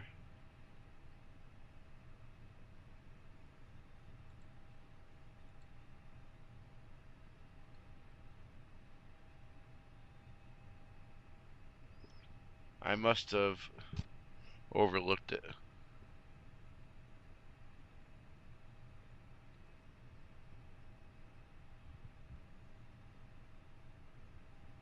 Well, there's the option for chocks.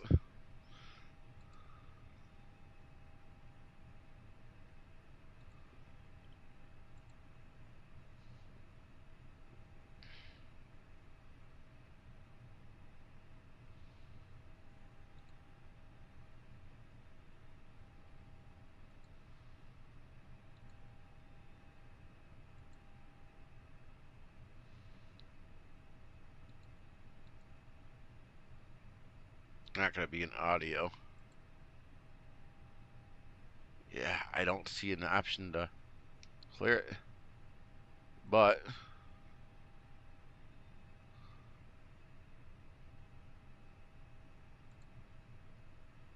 wheel chocks are on. Good. Maybe that'll help to take the pressure off the parking brake.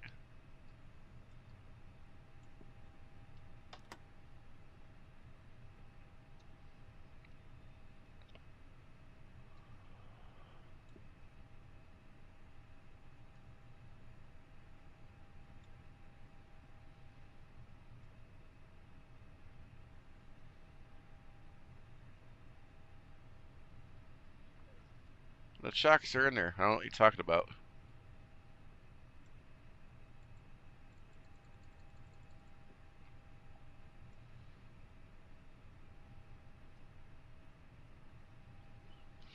Ah, boy. I mean, the amount of time we've been waiting, it would have been faster to just reload the plane.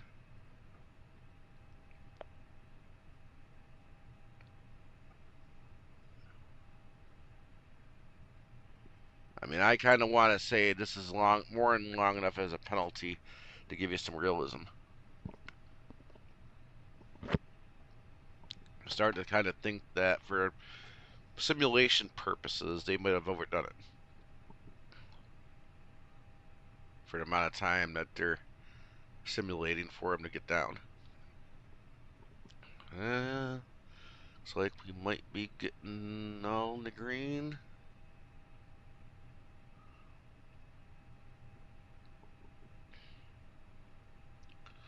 But the warning's still there.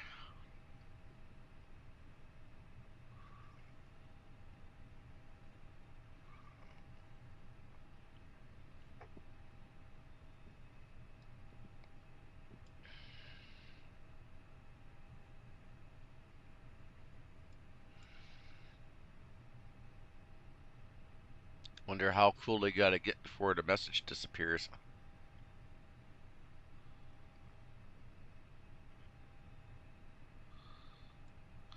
Maybe we ought to just ignore it. Go. Alright, it's 8:48 now. If we don't have the message gone by 8:52, we're out of here.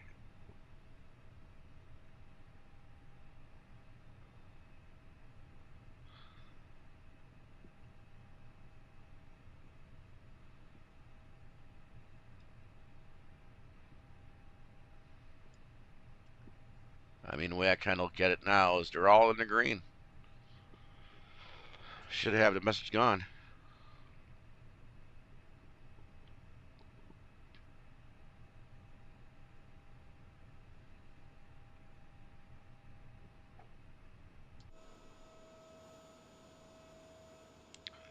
Alright, so now all the doors are shut. Good. Did want to double check that.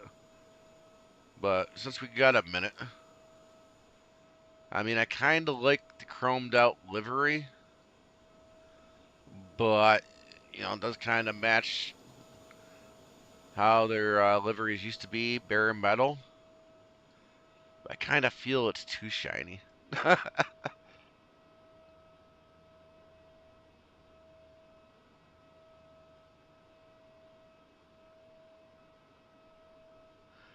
It's like you can be blinded just looking at it.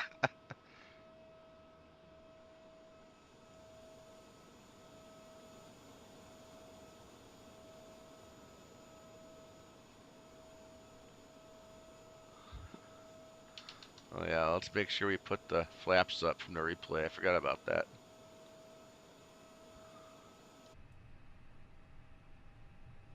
Yep, still got the message. We're down to 250 on at least some of them. Just so we can get the flaps back up.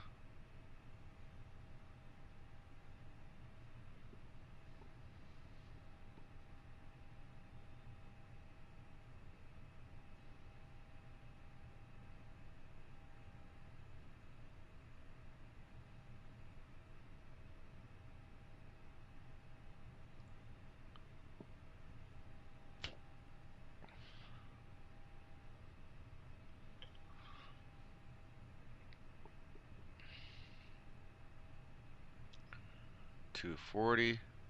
I don't know what number it's looking for. 0 before that message goes away.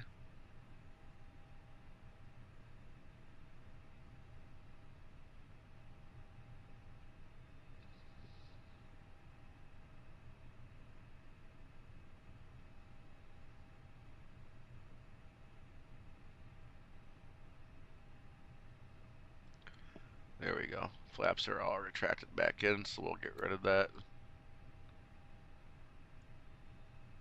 I mean, as it stands, I mean, we're sitting here burning fuel because we're on GPU.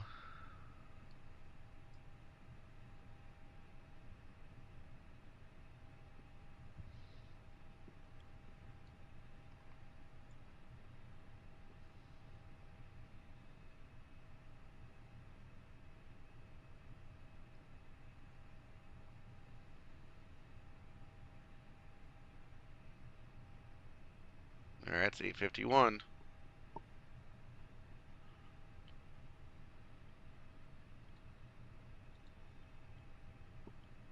We're ready to go when you are. Like I said, guys, brakes hot or not, you know, I'm all for let's try to have a little realism here, but we're at the point where On behalf of the cabin crew, I'd like to welcome you aboard our flight. As you a little too be much. sure to place your larger carry-on items in the overhead bins and smaller items underneath the seat in front As of you. long as we've If you been have sitting trouble here. finding a location for any of your carry-on items, please use the flight attendant call button over your seat and somebody will assist you.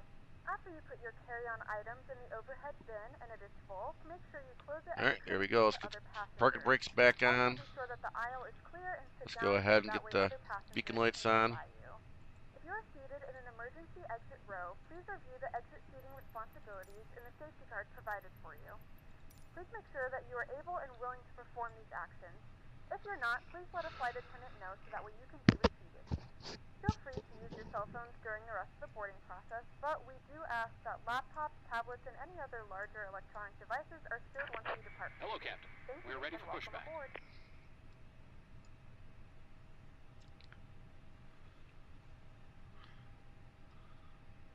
But yeah, guys, we're gonna go. Ladies and gentlemen, and welcome aboard Flight 5262, which serves to Texas. Our flight time will be roughly 1 hour and 1 minute. Please note the cabin door is now closed. We ask that you make sure that all devices are in airplane mode and your larger devices are now shut down and stowed. I suppose we're just gonna have to try our best we can not to use the brakes so you don't get any hotter. Your tray tables and seat backs must be in the full upright and locked position for departure. Flight attendants, please prepare cabin for departure and cross-check.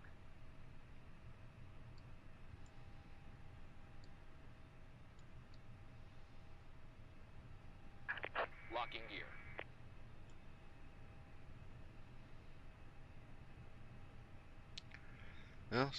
Well, a couple of them, some of them are down in the less than 200 now. Yeah, there we go. I don't know how long it takes to get the error message out of here, but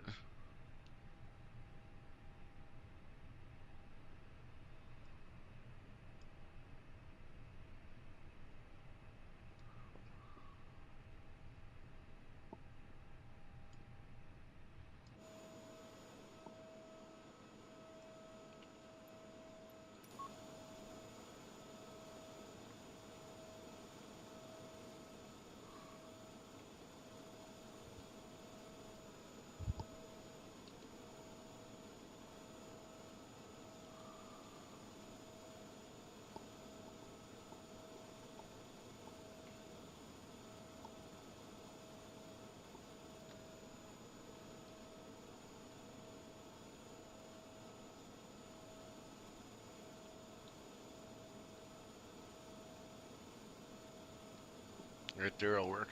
Exiting from editing mode. Release parking Please wait. brakes. Commencing push. All engines clear. Start at will.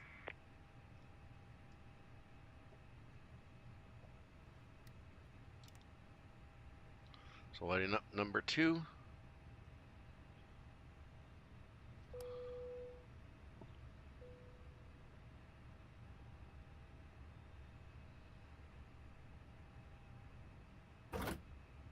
Ladies and gentlemen, please direct your attention to the screen for an important safety demonstration. Thank you for flying with us. Hello, everyone. Thank you for your attention. It's time to get you ready for takeoff.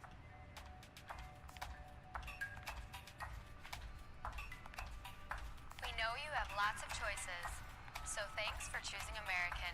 We're happy to be your airline. Now, if you'll just follow along with me, we'll be on our way.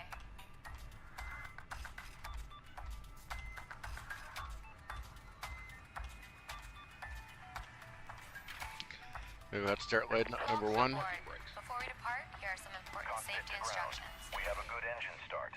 You can disconnect. Unlocking gear. First things first, let's buckle those belts. Insert the metal end into the buckle. Why do I and feel like pull the engines strap actually aren't tight. starting? To Oh, open, simply lift on the top I of the forgot the buckle. APU error. And remember, seatbelts should be fastened whenever you're seated, just in case of unexpected turbulence. To get us on our way, make sure your seat is up, all electronic devices are put away, and your tray table is stowed.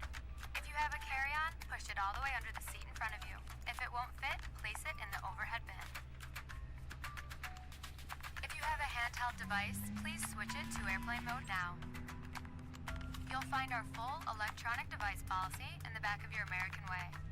U.S. law prohibits smoking, including electronic cigarettes, at any time. Tampering with, disabling, or destroying smoke detectors in the lavatories may result in a fine. U.S. law requires all to comply with lighted and posted signs. Start lighting up number 1. Now let's review the safety card. I guess error always helps, guys. And before you know it, we'll be off.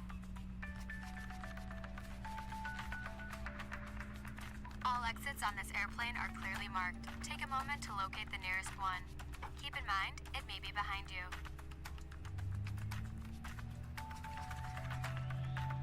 All exits have evacuation slides to use in an emergency. When directed to exit, jump onto the slide and move away from the airplane. Alright, guys, can go ahead and start getting these things set. Some slides may also be used Flaps as a ramp, 1. except those over the wings. You'll find the exact location on your safety card. This aircraft is designed with escape lighting on or near the floor. A sign will indicate you have reached your exit. In the event of an evacuation, escape path lighting will appear. Follow the lights until you've reached your exit. Leave all carry-ons behind. Just head quickly. There we and go. safely Both to the engines nearest are exit. available. And don't forget, it may Go be ahead and get behind the taxi lights. Let's get out of here. Now, if the airplane loses pressure, oxygen masks will drop automatically. While remaining seated with your seatbelt fastened, pull down on the mask to extend the tubing. The yellow cup goes over your nose and mouth like so, then slip the band over your head to secure the mask to your face. The band adjusts automatically. Normal breathing will start the flow of oxygen. And remember to always put your own mask on first before helping others. Life vests are located either under or next to your seat. To remove the vest, pull the tab or compartment handle to break the seal. For help locating them, see your safety card. Remove the vest from the package like this. Put the vest over your head. Wrap the strap around your waist, attach the buckle, and pull tight. Once outside, pull the tab to inflate your vest or blow into the I hate red that tube on the GSX side. glitch. In the water, a light on your vest will illuminate. And please, only inflate your vest outside the airplane. Now, your seat cushion may be used as a flotation device. Just remove the lower cushion and put your arms through the straps found on the opposite side. The crew will now be coming around to do a final cabin check. After takeoff, we'll be back with more information. And if you need anything, don't hesitate to ask. As always, we're here to make your flight great. Because great is what we're going for.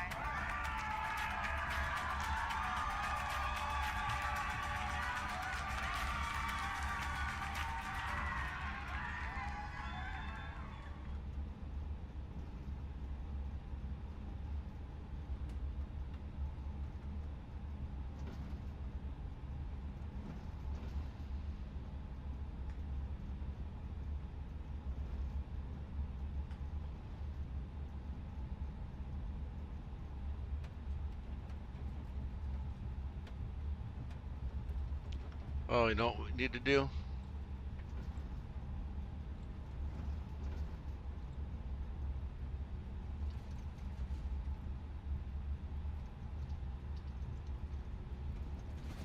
Ready to go.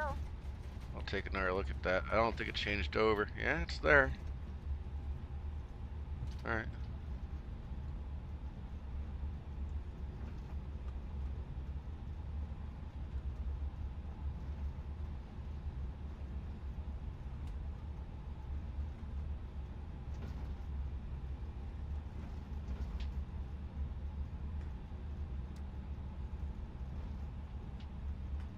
Gonna have to use some brakes.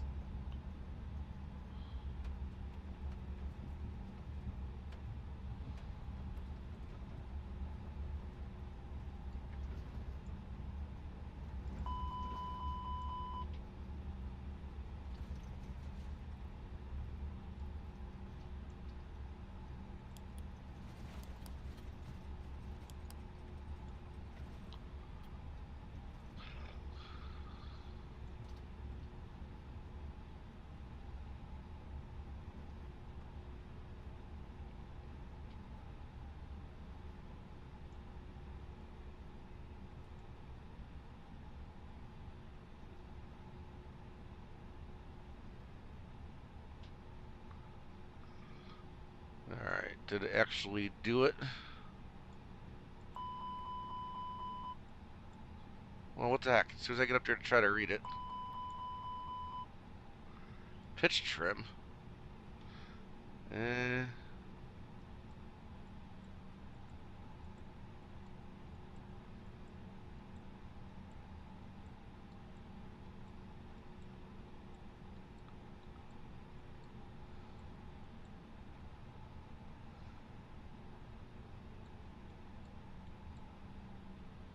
Am I going the wrong way?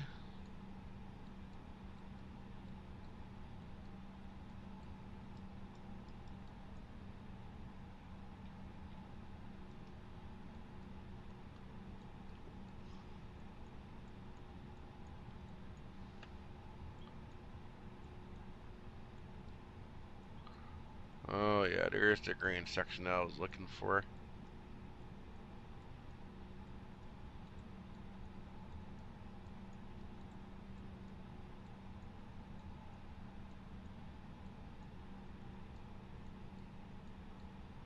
I don't know why I thought it was the other way I was going. That'll work. So now if we do the takeoff.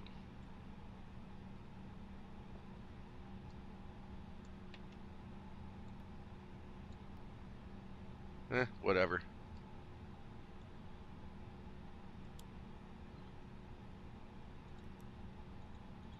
Let's get out of here, it should be fine.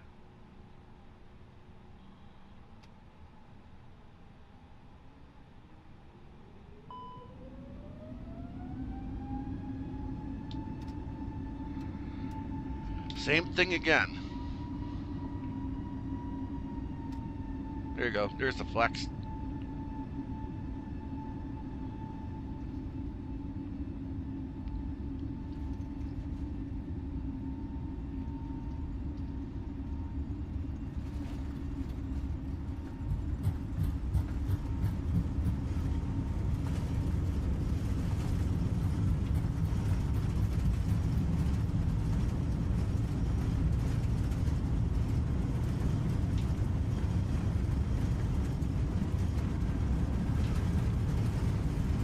Rotate.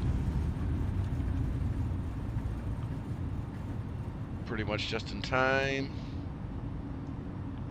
But again, I wish we had a takeoff calculator.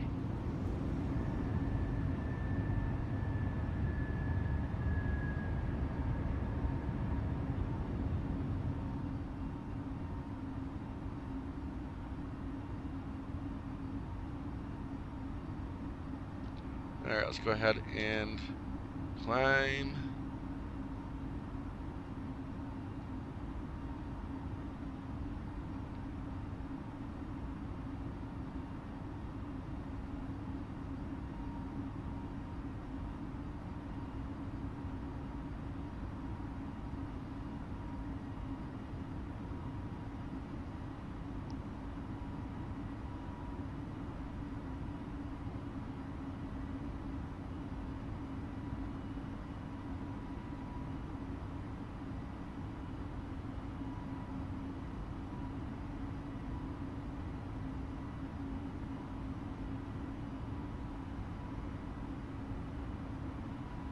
I'm gonna go ahead and put the autopilot on. And go ahead and put flaps up.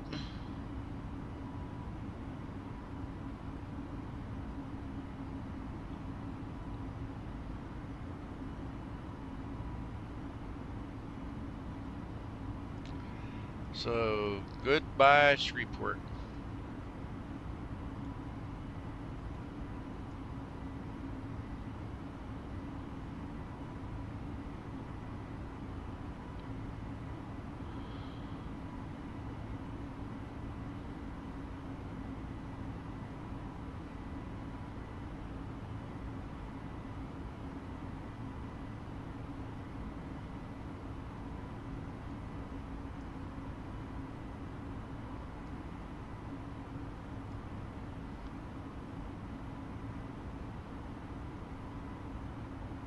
Now, luckily, when we get to Fort Hood, Killeen, we're going to be coming in on a runway that has ILS.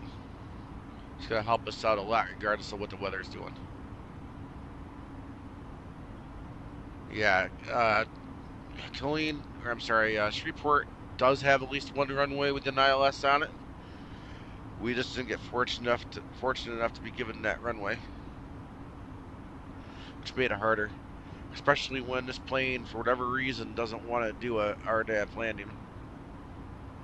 I don't know why. It should be more than capable of doing it.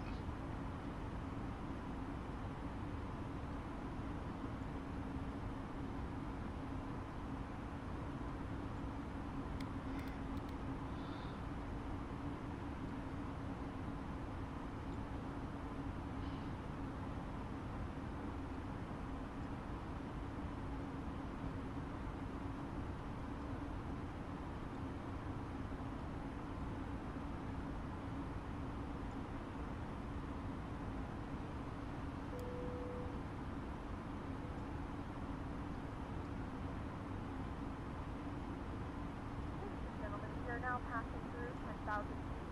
So now turn on your larger portable electronic devices. As a reminder, please keep your seatbelt fastened while you're seated and do not congregate in the galley or near the lavatory.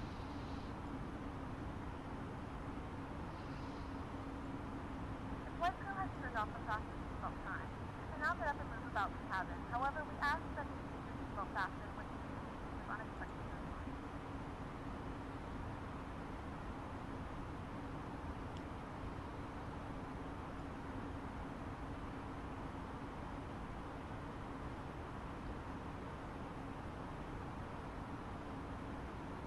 So at this point, I want to say I feel this plane is pretty good in most respects.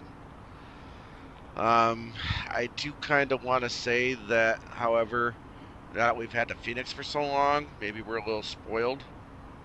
But I think because this plane is still definitely using the default nav database for Microsoft, it could be a partial reason why it didn't, or it wasn't able to appropriately give us the top of the descent. I mean, it definitely should have given us that a lot further out. If I would have waited, we definitely would have been nose diving all the way down to the runway. And that wouldn't have done us any good. I mean, we still had issues landing on the first approach, but besides the point, I think they still do have some work to do with this plane.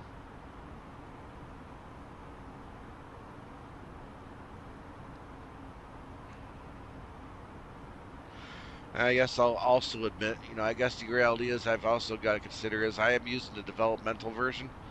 And depending on what they're working on, that could have been a reason why we didn't get what we needed when we should have gotten it. So I guess we have to expect that there are going to be some issues and bugs with it too, in that regard.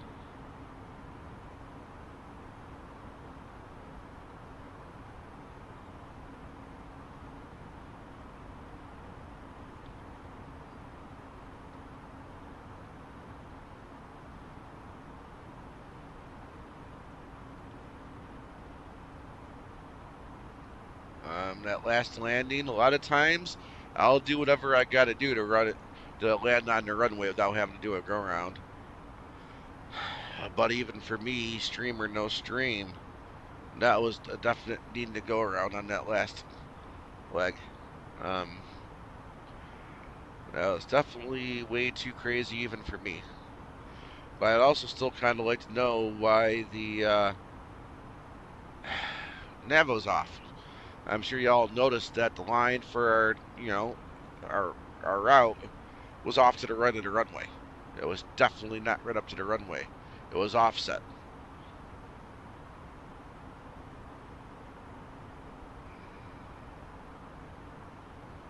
I would definitely have to say if that was at all legit and accurate the way that played out, I would say if that was the only runway you had a choice of landing at, and you had that fogged in weather, airport would have been closed because nobody would have been able to land a plane there.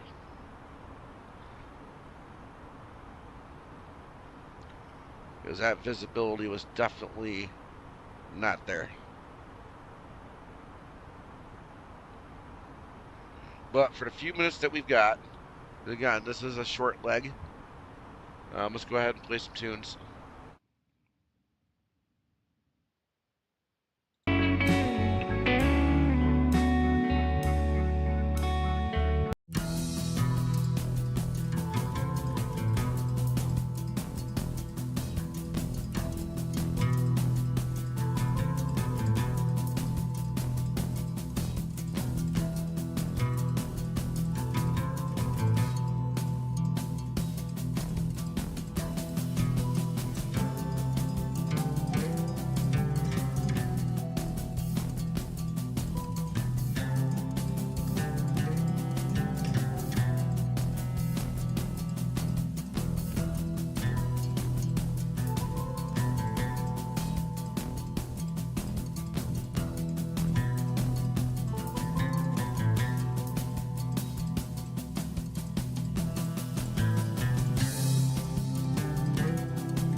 Well,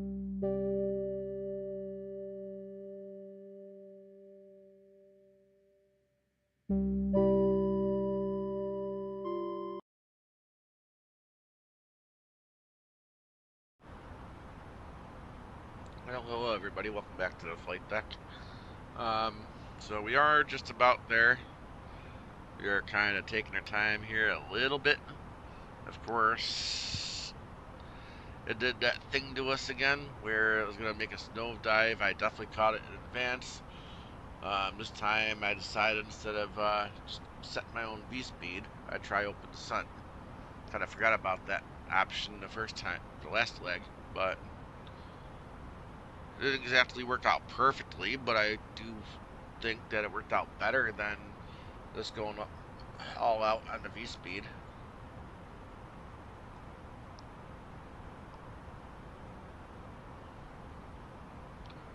I'm actually not really quite sure what airport this is right here.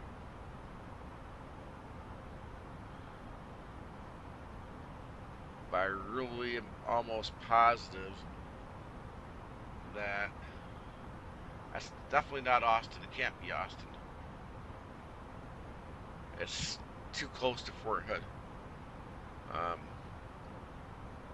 I also don't think it's a commercial airport either. I think that's got to be more of a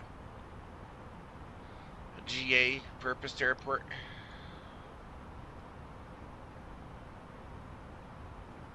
I mean, Austin is like an hour drive from Fort Hood, Killeen.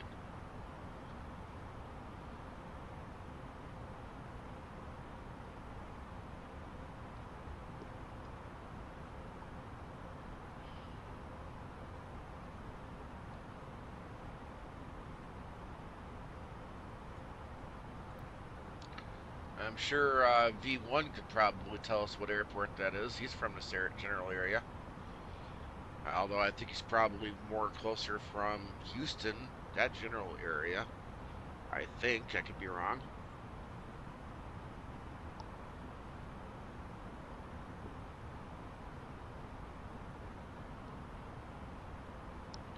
But I'm sure since he was living here, I'm sure, you know, on his free time when he wasn't streaming, or maybe even possibly real life, if he actually does or did own his own private little Cessna or something, he probably flew around the area. He probably would have known what the airport is, for sure.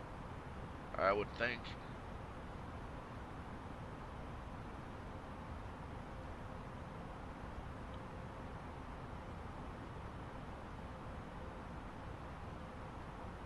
Before I forget, let's go ahead and arm the auto brakes. Don't think we're going to need the spoilers. Let's make sure that's armed.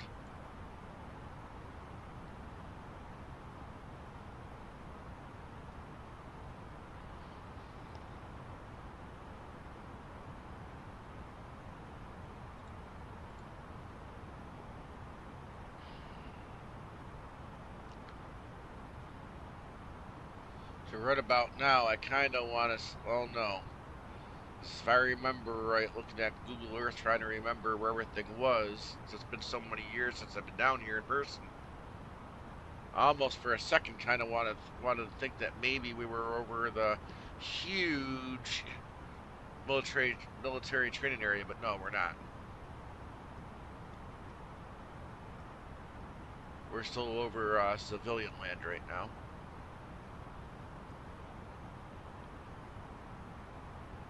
Now, I do believe right now we're headed west. What I would say west of the airport, for the most part, here are a lot of military base. Fort Hood is huge.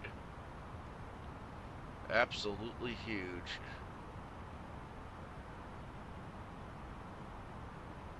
I mean, I don't know if it ever happened. Definitely didn't happen to me. But just saying, you know, if somebody wanted to play a joke on you, blindfold you in the middle of the night, and if they were to take you right smack dab into the middle of the training area, the base, and leave you somewhere, I mean, unless they left you a map of some sort, I mean, you could be walking for at least a couple days trying to find your way out of there. That's how big it is.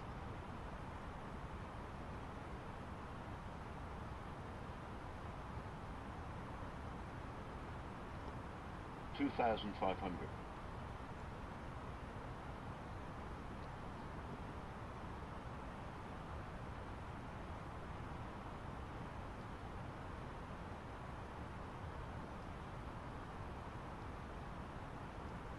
So go ahead and get our landing system on.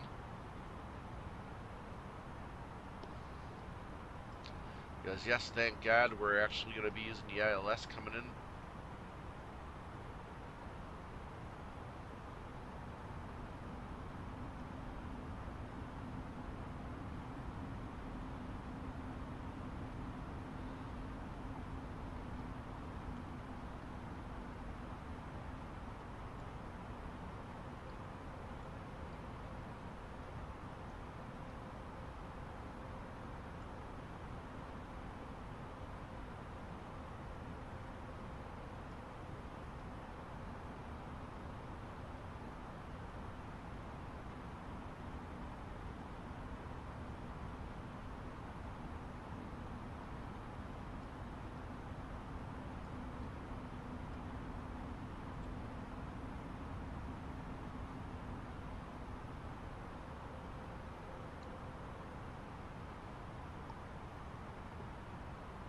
I don't want any mishaps this time around.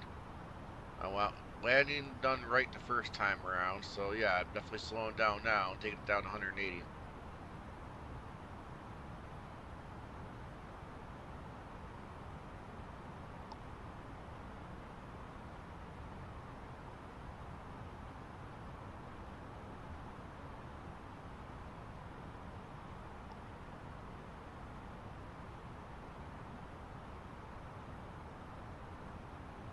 Alright, so we're making our turn into final.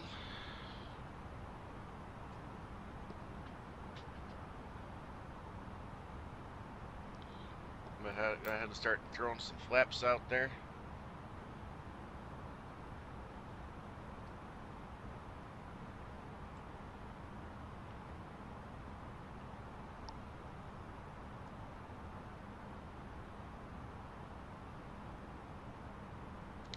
But yeah, I know kinda, I think generally kinda somewhat where we are right now. To our right, we're definitely getting into Fort Hood land. To our left, basically Killeen land.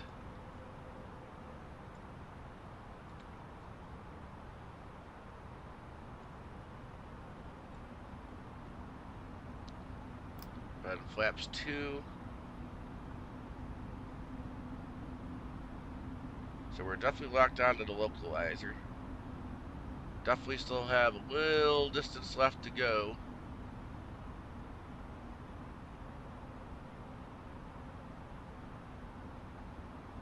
Before we get to the glide slope.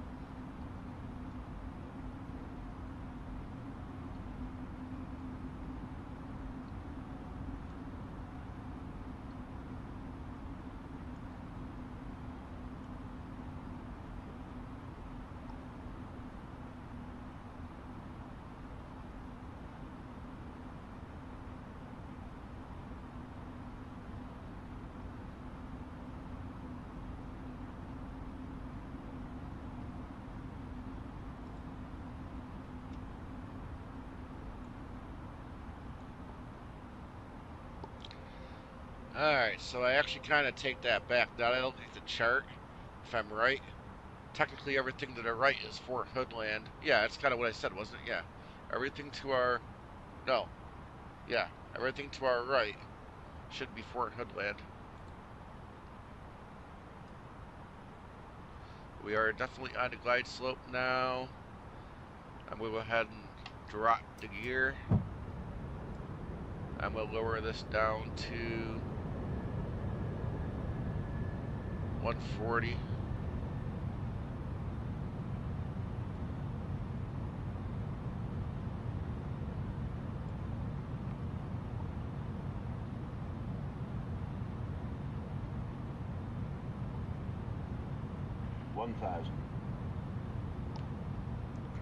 Go ahead and get flaps 3. Sorry about that.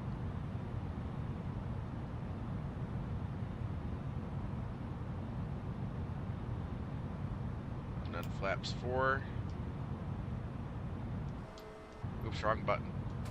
My plane.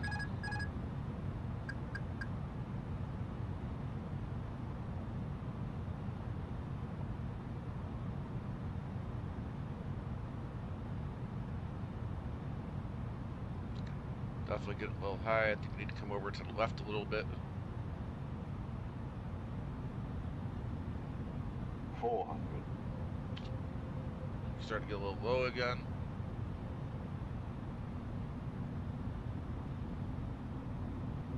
Hundred above.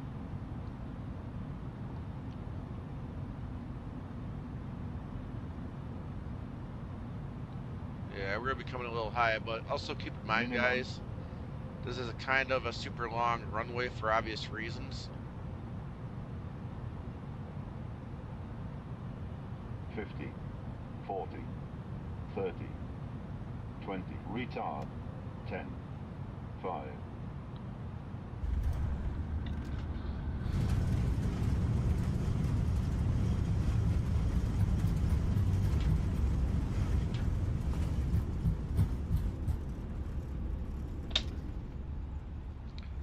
Alright, welcome to Fort Hood, Killeen. Go ahead and make our exit here to the left. Ladies and gentlemen, welcome to Texas. The local time is 5:02 p.m. and it's currently about 64 degrees Fahrenheit. You can now use your mobile devices. Please remain seated until the aircraft has come to a complete stop and the seatbelt sign is turned off. Remember to use caution when Go opening ahead and grab the overhead APU. bins, as items may have shifted during the flight. We thank you for flying with us and we hope to see you again soon. We'll go ahead and get all the flaps. There we go. Let's go.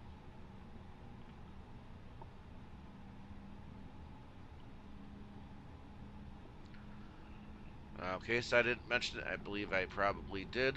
This is an airport that I did.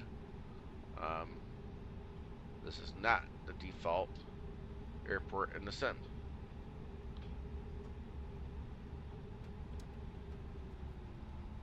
So by default, do not expect to fly into this airport and have anything looking near this good. Trust me, this airport, before I touched it, was missing a lot.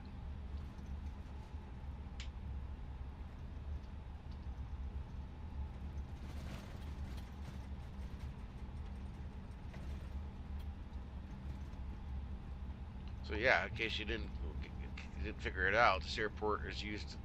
I mean, it primarily belongs to the military. It's Fort Hood, but they also share it with the town of Killeen, which is right outside, obviously, the base's border.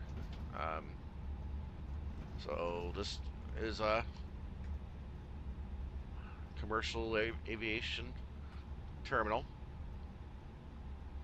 Pretty much civilian airliners flying in and out of here, but primarily used by military personnel to fly home, go see their families and whatnot, and civilians wanting to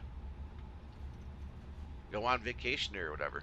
But I will say, as it always happens with smaller airports, and unfortunately, military being right here, people like to take advantage of that situation. It's not usually the cheapest to fly out of here. It's usually more productive for them to drive down to Austin or maybe go north into Houston maybe and fly out of there.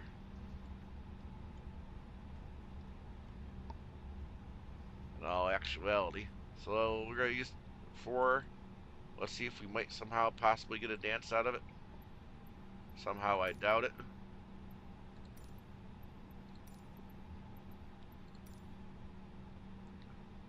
Here we go. Let's go ahead and turn our taxi lights off.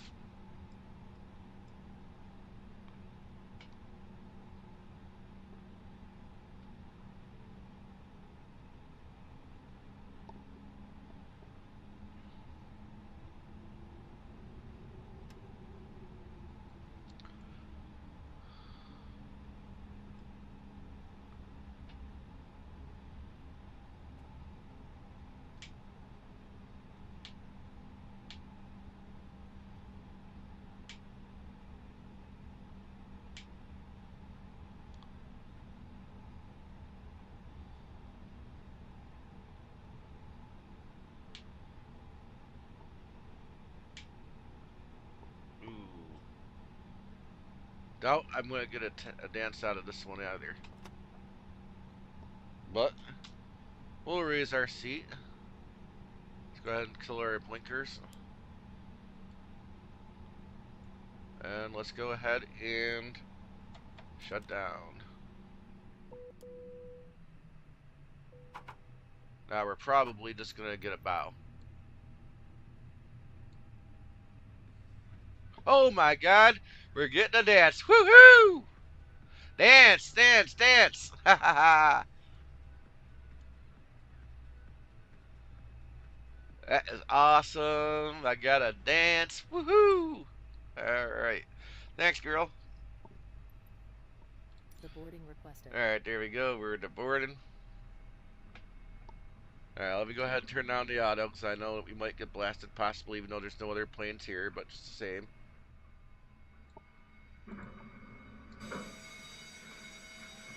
So after that, just in case I didn't say it, thank you so much. Thank you for joining me on this flight, and welcome to Fort Hood, Killeen. Alright, let's go ahead and activate the controller. Passengers deboarding starting. So here we are, guys. Welcome to Fort Hood, Killeen. This is all my work, not default. The only thing here by default is the terminal building, essentially. Everything else is stuff that I put in. Fences, the gates. I gotta say, it's not exactly perfect. I mean, it is what it is. If I had more time, but mostly if I had the skill to make my own terminal buildings, I'd definitely be doing that for sure. Obviously, there's nothing inside it. It's just a default auto-gen terminal. This building I definitely put in here. That is a similar type building here, sitting right there in real life. No, there is no spots over here because at least according to any satellite imagery I can find, there is nothing there. But over here in this world, this land over here, yeah, that is Killeen area. I'm pretty sure that's not at all Fort Hood base over here. Could be wrong. But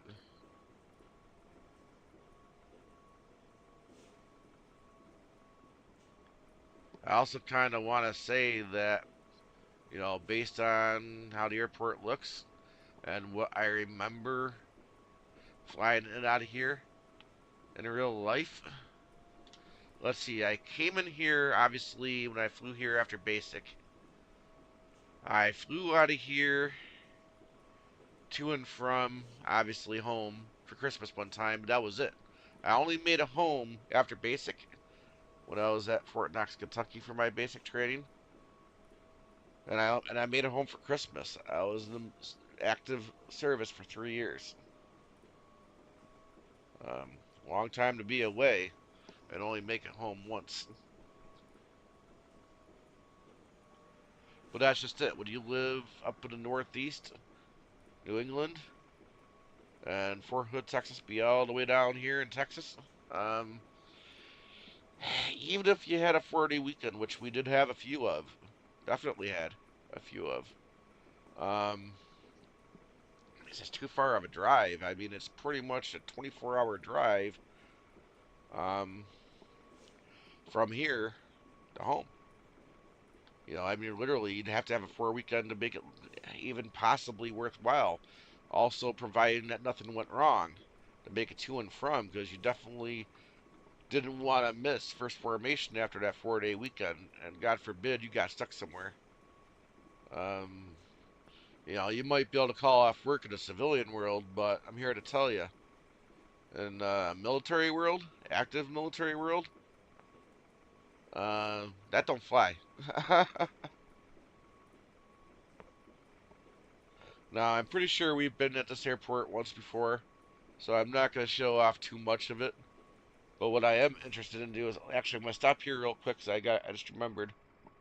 Oh, no. Well, that kind of sucks. We got no replay, guys. I completely forgot to start the replay app. Well, that's kind of rather unfortunate. But what we can do is we can take a look to see what landing rate I got. 242. I mean, it's not the best. It's not. I mean, I would hardly call that terrible, but it's definitely not a butter. But I'll definitely go ahead and save that anyway. But that's actually kind of disappointing, guys. No replay.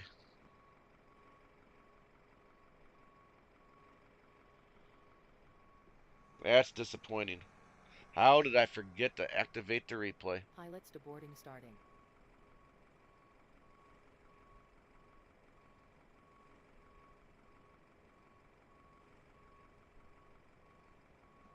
One second, y'all.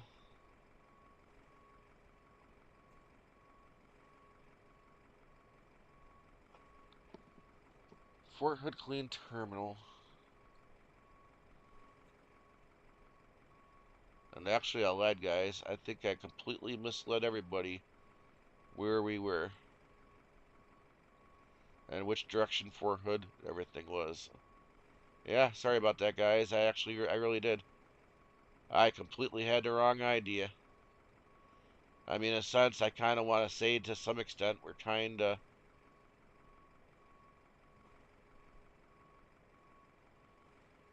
Alright.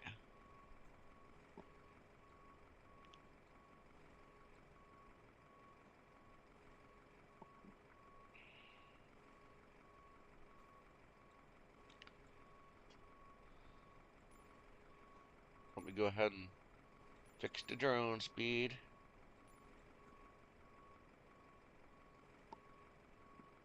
We gotta cross the highway. There's the highway, I think. Maybe. No. Yeah, maybe.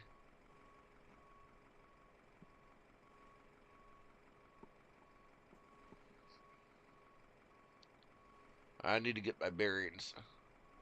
Over here somewhere, there's another airport. Once I find that, I can perfectly navigate where we're at.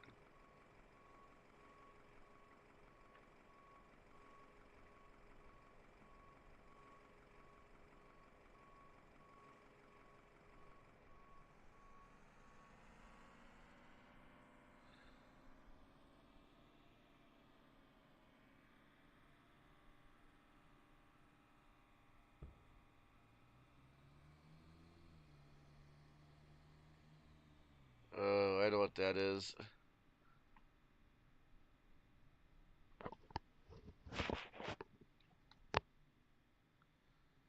Oh, yeah, there's the other airport. Yeah, I know where I'm at now for the most part, guys. Sorry about all that. Alright, let me re-get my bearings again here. Oh, yeah. Yep, I know exactly where I'm at. So this over here, guys, largely, mostly actually used by helicopter pilots. It's where all the Blackhawks and their stuff are usually kept. I want to say this runway right here. It's not, at least when I was there, it wasn't really something that was hardly ever used. Um, all these hangars over here are more like warehouses for different things. Um, so this right here is the main road off the post. I am going to come out of here out of curiosity to see what I see. That house is probably actually a military checkpoint. In fact, I know it is. And I'm going to tell you, when I was here, there was no military checkpoint right here.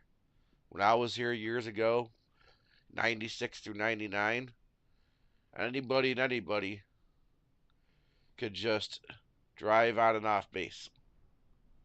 No ID checks, no nothing. Um, but yeah, if you come around here, can't say as if I knew what everything was, but I do believe this was a commissary.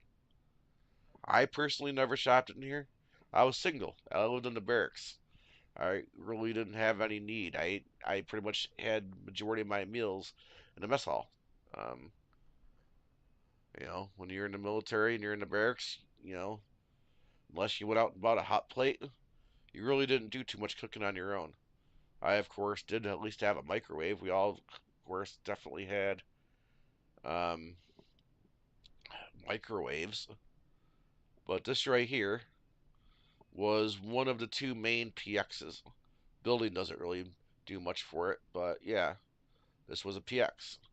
Now, there was two PXs on post.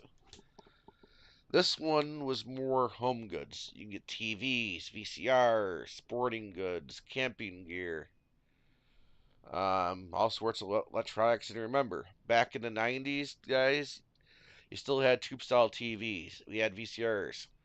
DVD players in the 90s. DVDs didn't even really so much necessarily come into play until around 98, 99, somewhere in that general time frame. Cell phones existed, guys, but nothing like anybody really knows today. Back at that time, if you had a cell phone, for the most part, you had plans where I think if you paid $60 a month or something like that, you might have got 30 free minutes.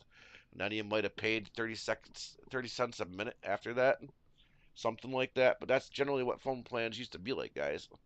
They weren't cheap. You know, they were only really ever used when you absolutely had to. But I can't remember the name of this road, but this road right here kind of runs all the way up and down the installation. On this road, one way going one way, way going the other way, mostly in the center, you had all sorts of parking lots where a lot of us parked. On that side, a lot of motor pools. As you can see, this is a motor pool. Can't hardly tell because we're only really looking at satellite imagery and buildings coming in here. But this road right here, actually, that was the commissary. No, that was the PX like I told you. That other building down there, that was the commissary, but I do believe this was actually the gas station. I'm pretty sure. This is probably, yeah, this was the fuel canopy, and that was the mini PX gas station, you know, Quick Mart. This road here, you made that right, you were going out in no man's land. This took you out into the field.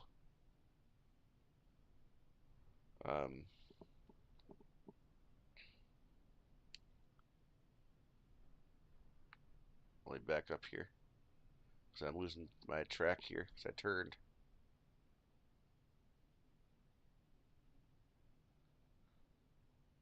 Where am I at? Also, mind you, oh, that's right. This was the south part, ran behind all the motor pools. You usually didn't find too many civilian cars coming down here. I mean, you could if you had a civilian car, I mean, you could drive on it, but you wouldn't really want to because you'd have all sorts of 5 tons. You know, you could have M1A1 tanks driving up and down there. Although, you know, if and where possible, you know, there were some off the road type road areas that they would drive. But yeah, this was the more electronic, more home good, you know, couches, beds, whatnot type PX. Here's a, you know, more of a Walmartish style, you know, with food in it. PX all the way over on the other side of the post. It wasn't anything you were going to walk to. But coming down here a little further, now these buildings definitely do not do it justice. But this right here is generally the parking lot I used to park in when I was here. This building right here, this was our barracks. I was, you know, these trees sitting here kind of hard to tell, but they do have it right. They were 3-story buildings. And this kind of somewhat gives it justice right here. You know, there was balconies. You had your first level. There was no balcony on the first level. But then on the second floor and third floor, there was definitely balcony going all the way around the buildings. I was right here, second floor. And, you know, if we were imagining those balconies wrapping a building, I was probably somewhere where that white door was right here. Um, that was our barracks, but that wasn't the first barracks that we were in. I'm gonna get to that, but I'm also trying. I'm also trying not to, make this take an hour or thing. I'm just kind of, for my own self, coming back here, kind of reminiscence, but reminiscing from when I was here years ago, but also taking you guys along with me. We did also occupy, I believe, it was just the third floor of this barracks right here, but this front part here was actually a chow hall. And the front part, that the shape wasn't actually all 3 stories tall. It was only one level. The front part of this, they all were on the front. Um, Now, one thing you probably won't be able to see by the pictures, but this motor pool right here was my motor pool. Looking at the imagery, now when I first got here, the front part of this motor pool right here, the part I'm trying to get the picture, this was all full of HEMTs, fuel carriers, big HEMTs. You can probably Google it and get a picture of it. And you also had the cargo HEMTs. And then that third row right here, this was all Humvees belonging to the battalion commander, battalion sergeant major, company commanders, battalion XO. Those were basically where all their Humvees were parked. Motor pool building was mostly occupied by obviously PLL, where you got all your replacement parts for your vehicles after you did all your weekly, daily inspections on your vehicles. And then your other, companies had an office in here. This back part was nothing but drive-in vehicle bays. I want to say there was also some bays up in here, but this is what you're not going to see. First line here was a mix of deuce to halves. You might have had a few 5 tons.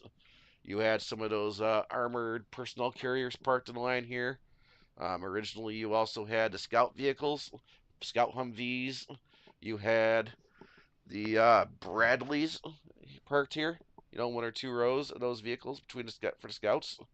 But mostly back here. Also keep in mind,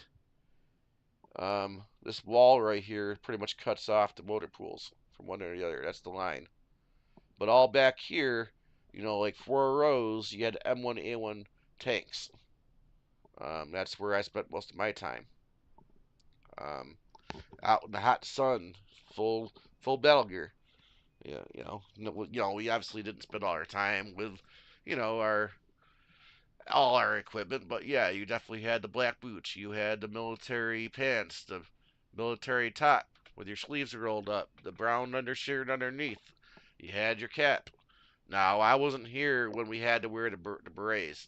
I was gone before the beret came back. And I thank God, because it was hot enough as it was, always having to keep your cover on. Which, when I say cover, that's hat, right? I can only imagine just how much hotter it would have been if we had to wear the berets. But that's all gone now, guys. I mean, the motor pools are still here, but I would say after I left in around June, end of May, June 1st, somewhere in there, I went and took 90-day terminal leave.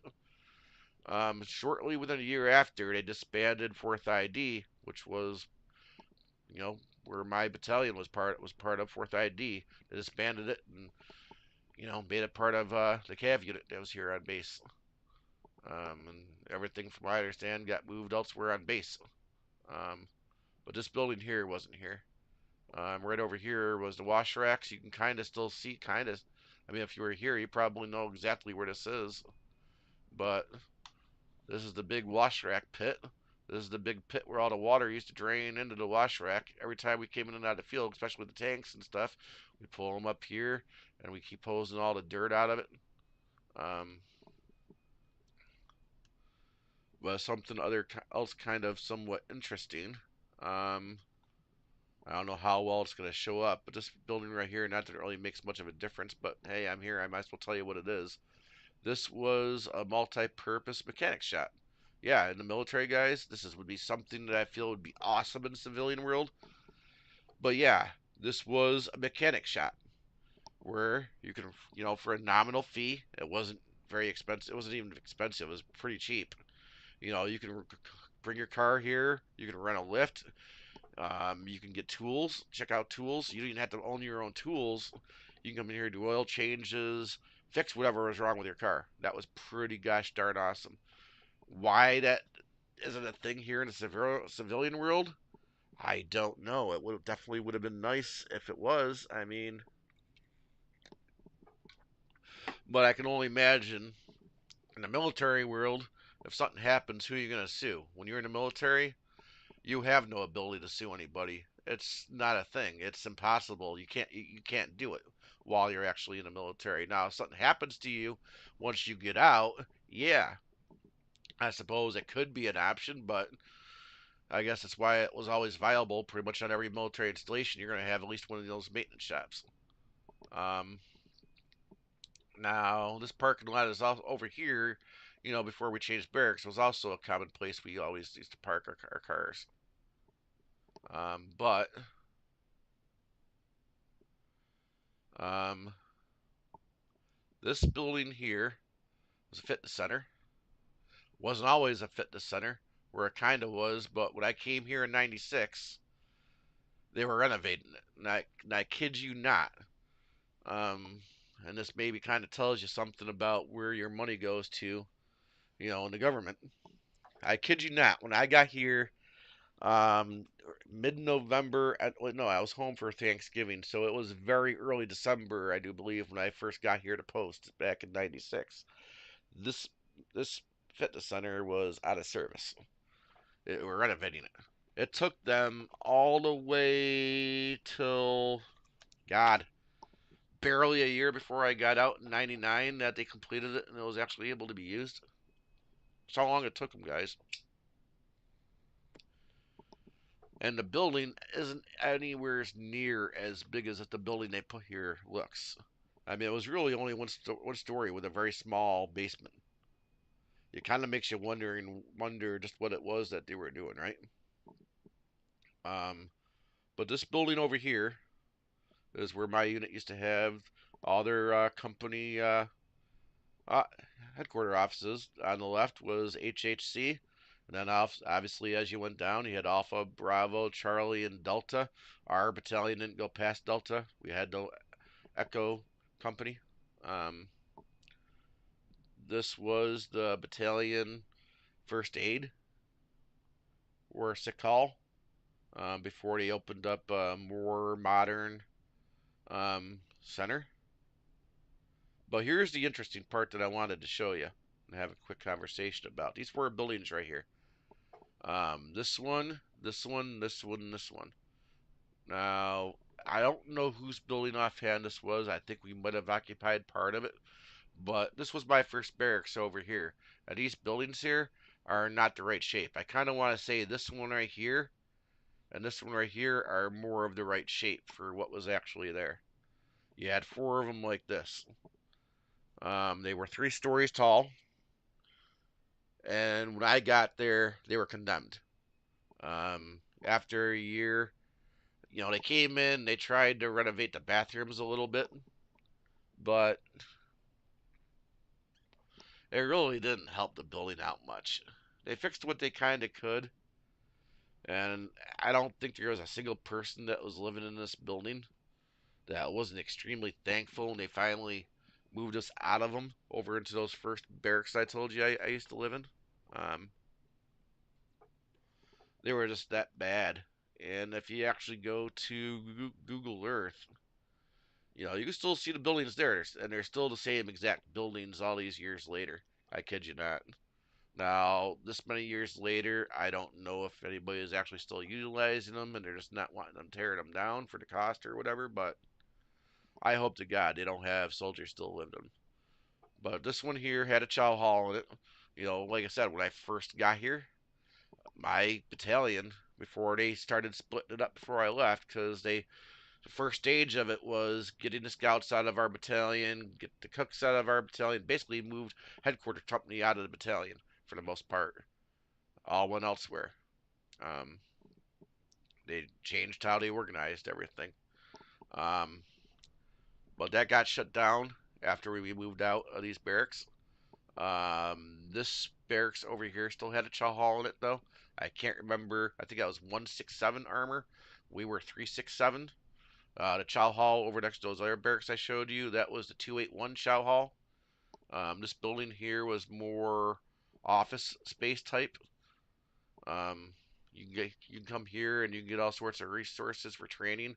You know, kind of build up those points to get promoted. If any of y'all are in military right now and you're single and you're living in the barracks, hey man, stop spending all your weekends partying and start doing some college. Start taking some military courses and get those points, get the promotions, man. I'm telling you. But right over here was PX, and one of these buildings was actually a bowling alley. I believe that was the PX. This one was the bowling alley. Honestly, guys, you know, as close as the bowling alley was, I never spent any time over there. I mean, nobody was really bowling then, just like hardly anybody nowadays is bowling now. Bowling is just a thing of the past. Just is. Let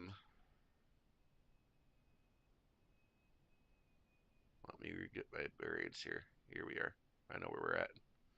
So out over this way, if you came down this way, you know, it's going to be pretty much the last story. I'm not going to take you around the whole base, but yeah, this is it. I do believe. So over here, close to the road, is where a lot of your tanks would line up and align their sights. I remember having to do that. It was a pain to be out there. You know, we would have gunnery. Didn't matter whether it's during the summer, during the winter, cold, hot. Guess what? If it was your time to go out there and do your thing, regardless of the weather, that's what you did. Coming down here, somewhere around here, you know, most of the vehicles parked. But this whole general area out here, right? You see how there's all these strips? This is the range, guys. This is where you'd have all your tanks come out and shoot your targets. You'd have berms. This is your big, massive firing range, guys. Up on the hill is where you basically had a tower. Now, they're not showing a lot of this. I think a lot of this, somehow they used their tricks to get it out of here. Because at the end of the day, guys, this is a military installation. They're not going to really let a lot of their secrets out. I'm sure there's terrorists out there or somebody out there somewhere that would love to come here and do damage. But one of the reasons I'm telling you that is because while I was here, you know, between 96 and 99, we came out here for our annual, you know, we got to go out and qualify in the tanks at least once a year, right? So I think some years we might have done two if the money was there. We hardly ever went out to the field to just do maneuvers. That wasn't very often. But anyway, we came out for gunnery one year, and with a month or two prior, it might have even just been days or a matter of weeks. Some of y'all, if you think back, might remember something on the news. Some other unit, some other battalion was out here doing their gunnery. You got the tanks out here doing their thing, right? They're out there trying to qualify at the targets, and they end up shooting down an aircraft. You know, it's at night. You know, targets don't show up the same way at night as things do during the day. So you're more looking for heat targets at night because you're not really gonna see targets like you would during the day. You know, you kind of got like a night vision type device, but it's not crystal vision. I'm sure possibly nowadays, years later, night vision technology has probably improved quite a bit. But yeah, somebody ended up shooting down an aircraft. I want to say that I think it was a civilian aircraft. And that civilian aircraft wasn't where they were supposed to be to begin with. But when that happened, that, you know, I'm sure it made the news headlines, and it definitely caused some controversy on base for units that came out afterwards trying to qualify. Now, if I remember right, You know, when we came out to get to the range, we're coming down this strip right here. Well, this one here is where I almost killed us. Because, yeah, guys, if you're a tank driver, and when that main round goes off, especially if you end up being out here during summer, which would have been the preferred time to do it, believe it or not, you know, when that main gun goes off, they didn't wet these roads as often as they could have and probably should have. So when that main round when that main gun went off, a whole crap load of dust would come up, right? And as a driver, it'd pretty much blind you. There was no technology that would allow you to be able to visually see past all that dust, right? And even then, especially at night, not that it's important to this story because it happened during the day, but even at night and you were using your night vision, you're down there in the hole, you know, where you drive the tank. When that main round goes off, when that main gun goes off, it kills your night vision for a couple seconds so you don't get blinded. But it's pretty much the same thing during the day. Well, the road curves around. I don't know exactly where that curve was, but you know it's kind of hard to tell here in the sim. But it might have been this curve right there. Yeah, it was these curves right here. I remember, you know, cause I'm telling you, I could have died. Or at least the crew up in the turret could have gotten killed. But I could have gone too. I remember we were in a tank. We're coming out. They're searching for the targets out that direction. You know, but I'm going. Gunner finds the target, gets permission to shoot. Round goes off as I try to, you know, part of as being a tank driver, you're constantly having to pay attention to that road, knowing any minute they're gonna fire, right? And you know, not only are you paying attention to the road, but in your mind, you're trying to mentally memorize how fast you're going, how long it's gonna take you to get to a certain spot, where that road is gonna start to curve. You're memorizing all that, right? Well, you know, me myself, I considered myself to be among the best of the drivers. Um, did the best I could. I fired. I memorized. I started going around the curve. You know, I made part of it. I also knew I had to curve back around. Um, but I didn't make it. Tank went off the side, and you can't see it in this. You can't see it here in the imagery, but I suppose it would also help if I fixed the time so we could see a little bit better. But yeah, I'm not even sure if I told my parents that story. So, shh, little secret. But yeah, went off the side. It was hard to tell inside the tank, but obviously those up in the tower, obviously my tank commander, which by the way I was driving for my platoon lieutenant, my lieutenant. I was the head driver for my squad, my platoon. Um, I'm sure he could see it. The loader could pop out of the turret to see it. They were probably a lot scared than they thought they were, but obviously in that situation, you want a driver in the driver turret to be calm and do the right things. You obviously don't start yelling and screaming, right? You know how it would go, right? But yeah, on the radio, I had Tower calling down to me saying, "Hey, stop, don't move, put it in park," and then start giving me commands, you know, to turn the T wheel one way or the other, carefully put it in the reverse, slowly come back this direction, start turning, you know, in hopes that we'd get the tank back up on the road safely in a stable manner. Because apparently, where I'd gone down at and the angle we were at, I almost damn near flipped that tank before I rolled it over. That's how close and dangerous it could be. And we're here training. We're not at war. Peacetime. We're just out here trying to qualify. Um, but yeah, true story. Um, amazing what you remember once you come back to where you used to call home. And what you used to do years ago. Um,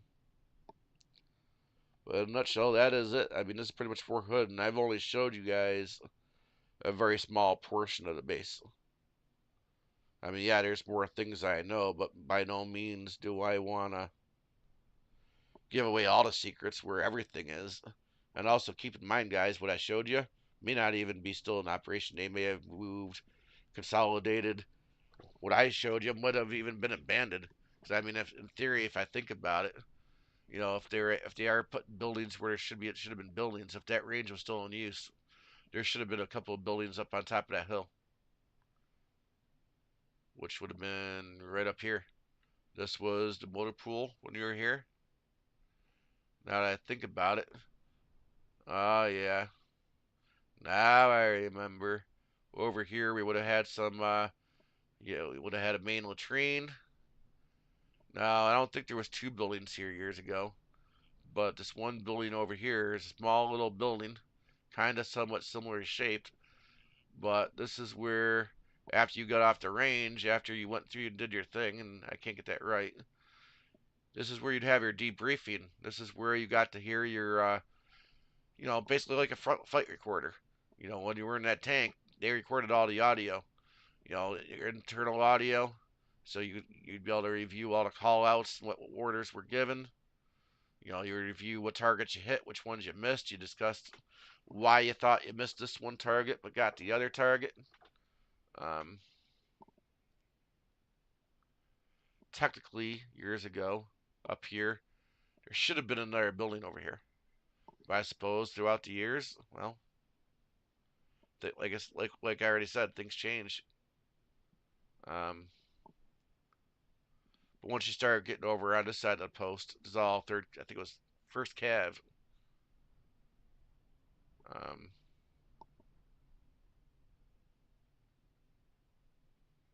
Heck, guys, I'm gonna take a couple of more minutes here. I kind of feel like I gotta.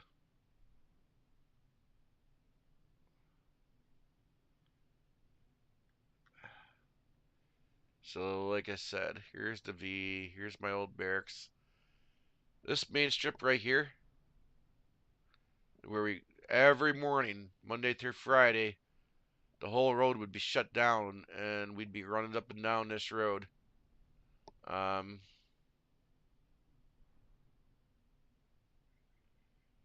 but this was basically small headquarters for some of our smaller unit battalion commanders and whatnot.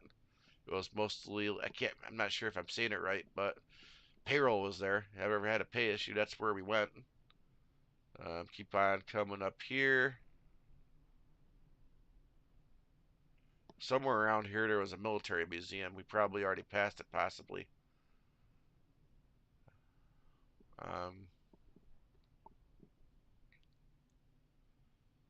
Somewhere up here to the left is where brigade was. Big Fort Hood headquarters. Shouldn't have been able to miss it. Yeah, it was basically right in here somewhere. Probably it back there. But that's also the main entrance coming into the park right here. This was the other main entrance coming in. This space is huge, guys. Well, yeah. This is it right here. Yeah, this is the main headquarters of Fort Hood, guys, right here. I remember having to go around a circle and march in from over here years ago. Every time base commander would retire and get swapped out and replaced. I actually had to drive some generals around one time to and from this building.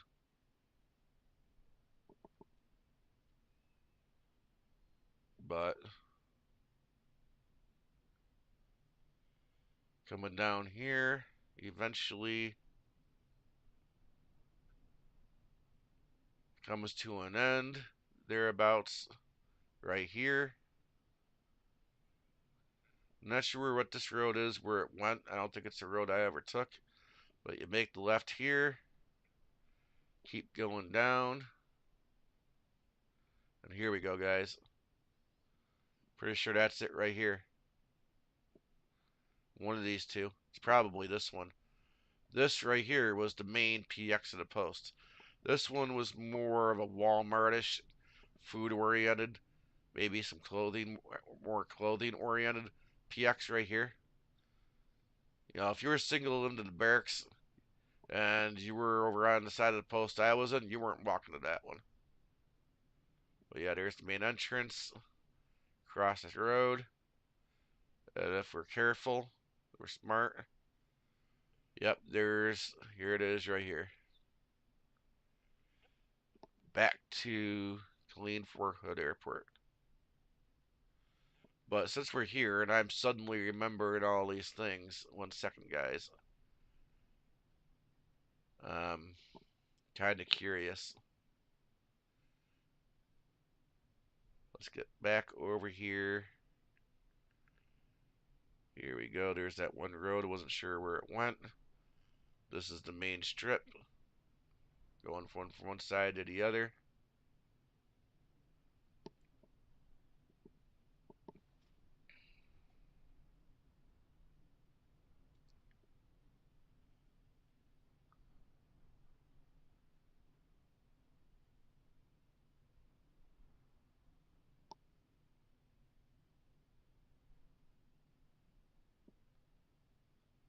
Did I already passed where I think I was at? No, not yet.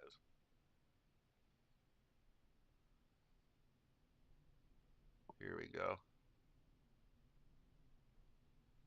Yeah, now that I'm thinking about it, I'm curious. Where is that military museum? Maybe it's not here any longer. Ah, it's right here. Right here, guys. Military museum. All sorts of different tanks, different countries and whatnot.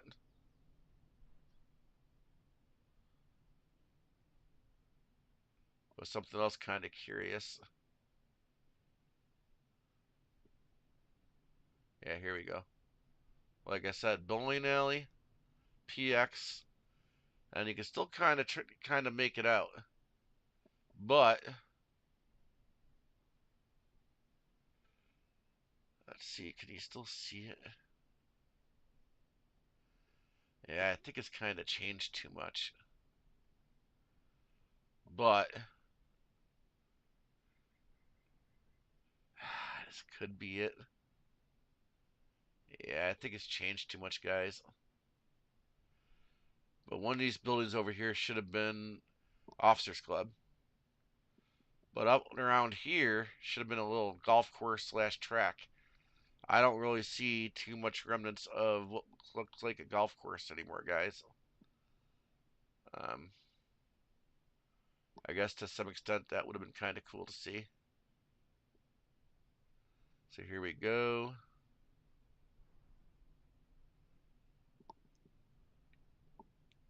Again, this was my old barracks, old chow hall. Barracks, my room was like right back here. And one of the things, guys, when I lived here, yeah, we threw parties in this barracks. Yeah, we always had staff duty on duty and CQs, but we kind of had to be careful of how hard we partied because you know what? These buildings right here, they all kind of belong to the MPs. If you're in the military, you know what MPs are, but if you're not in the military, well, military police, meaning you had constant babysitters right next to you. You really kind of had to watch your P's and Q's because you had ultimate punishers. You know, it's not trying to be mean or anything, but yeah, the building's right next door to you. Now, if I remember right,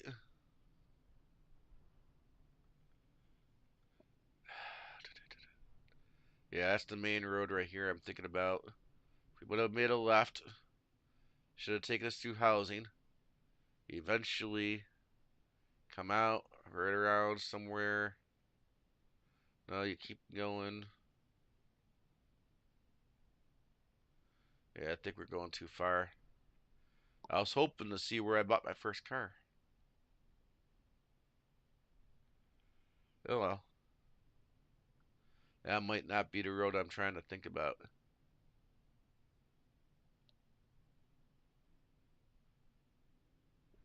But I do know and remember, if you follow this road out and around, get past the checkpoint, which, by the way, again, wasn't here when I was here. 9/11, guys, changed a lot. And I want to say that's probably, possibly part of the older road, because I don't remember the road curving around quite like that, but it must have. But I always remember be able to come out here, make a right on the street here, come down. Eventually, there'd be a McDonald's on the right. Um, kind of hard to see and remember to some extent.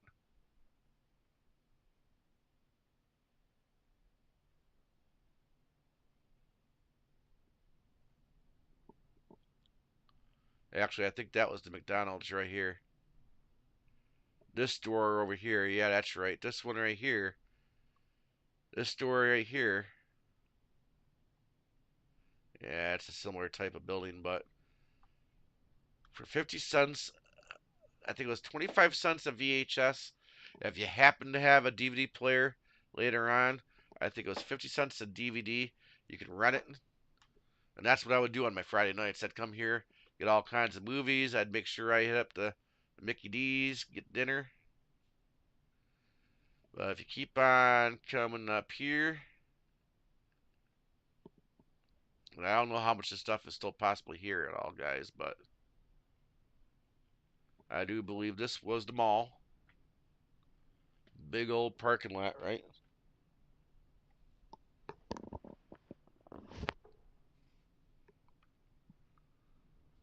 But here's the main highway.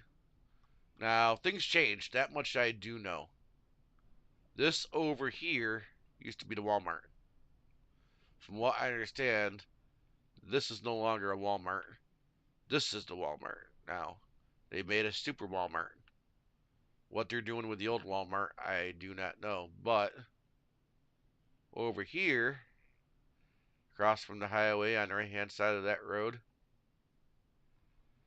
probably want to say it's probably this building right here. Gotta be the Whataburger. I'm sure those that know, Whataburger doesn't make a bad sandwich. Um, Interesting story is, kind of want to say there was Burger King in the area,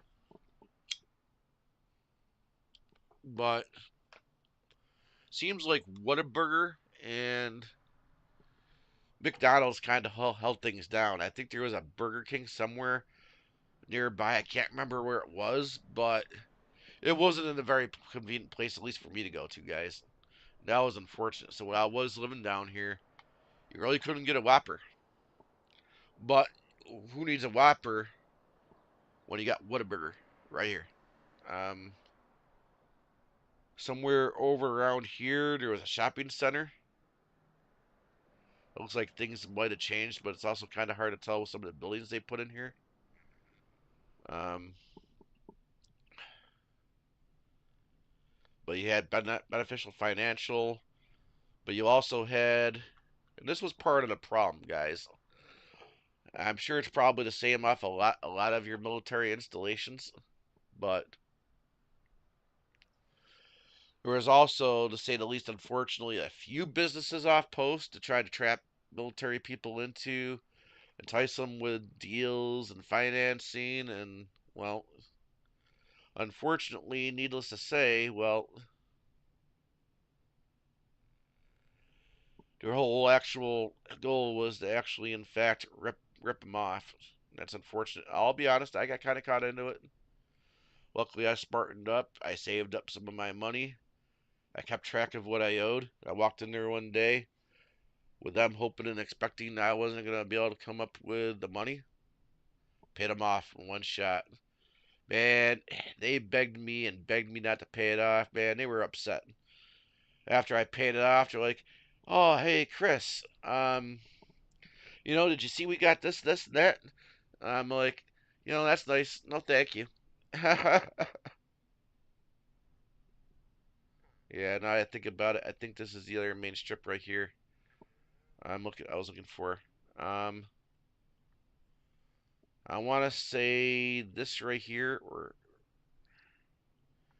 Yeah, this right here, I want to say once upon a time was a Ford dealership. Um, that's where I bought my very first brand new car. Um, Now my very first brand new ever car was a 1999 Ford Escort Hot Edition 5-speed manual transmission. I know what you're gonna say. It's a Ford Escort. Why would you choose to buy a Ford Escort? But my very first car was a Ford Escort. You know, sentimental reasons.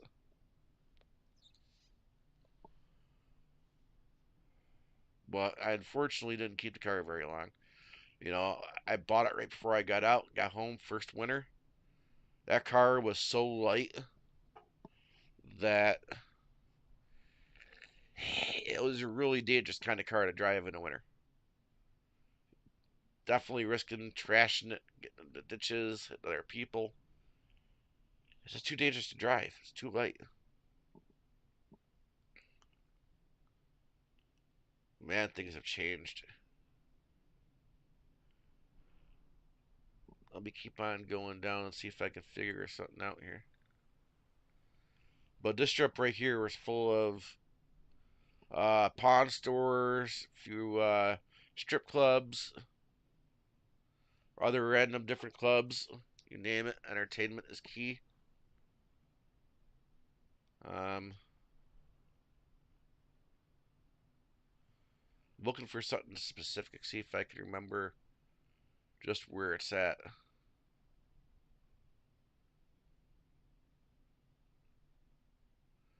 I don't think I'm going to find it because of the buildings that they got here. And yeah, I think this is the other main strip. Yeah, I would have already passed it. Maybe. Wait, no, I think I was on the wrong road, maybe.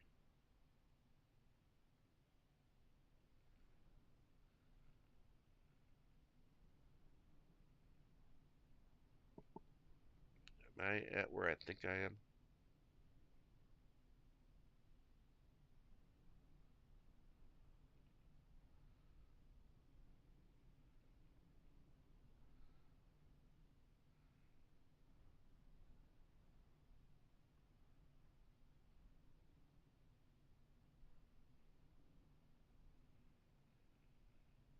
Yeah, there's so many main strips.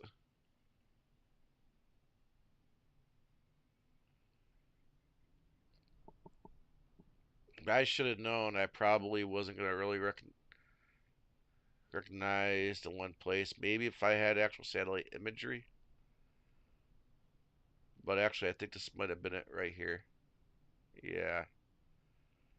Building's in the right spot. Parking lot. Yeah. I mean, the place itself might not be here any longer. But this was also another car lot, guys. This is where I bought my first car ever. As soon as I got here, and I was able to save up a little bit money for a down payment, I bought my first car here.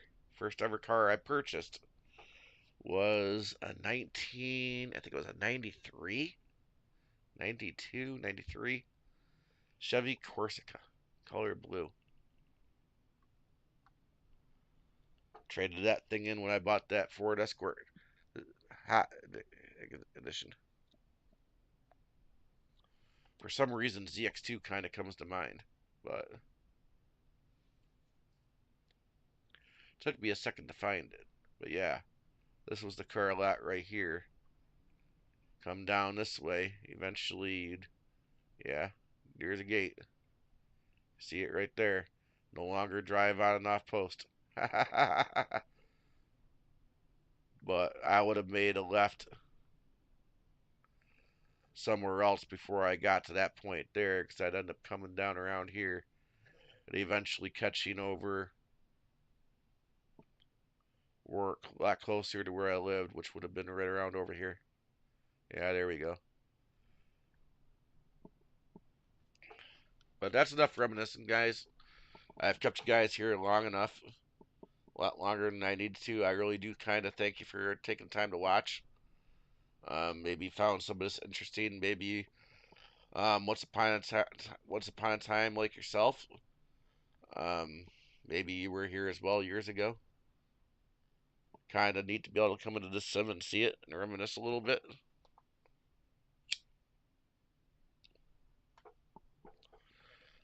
I will be streaming again tomorrow night. I'm pretty sure I'll probably be in the Phoenix. Um, I don't know if I want to keep flying this plane. I think maybe because I'm on developmental version, it keeps on wanting to nosedive me at the end. Um, but hey, it is what it is. Um, at some point, obviously, you'll see what I'm going to fly. I'll post it.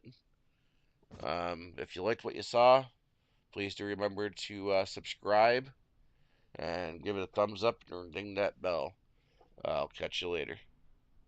Peace.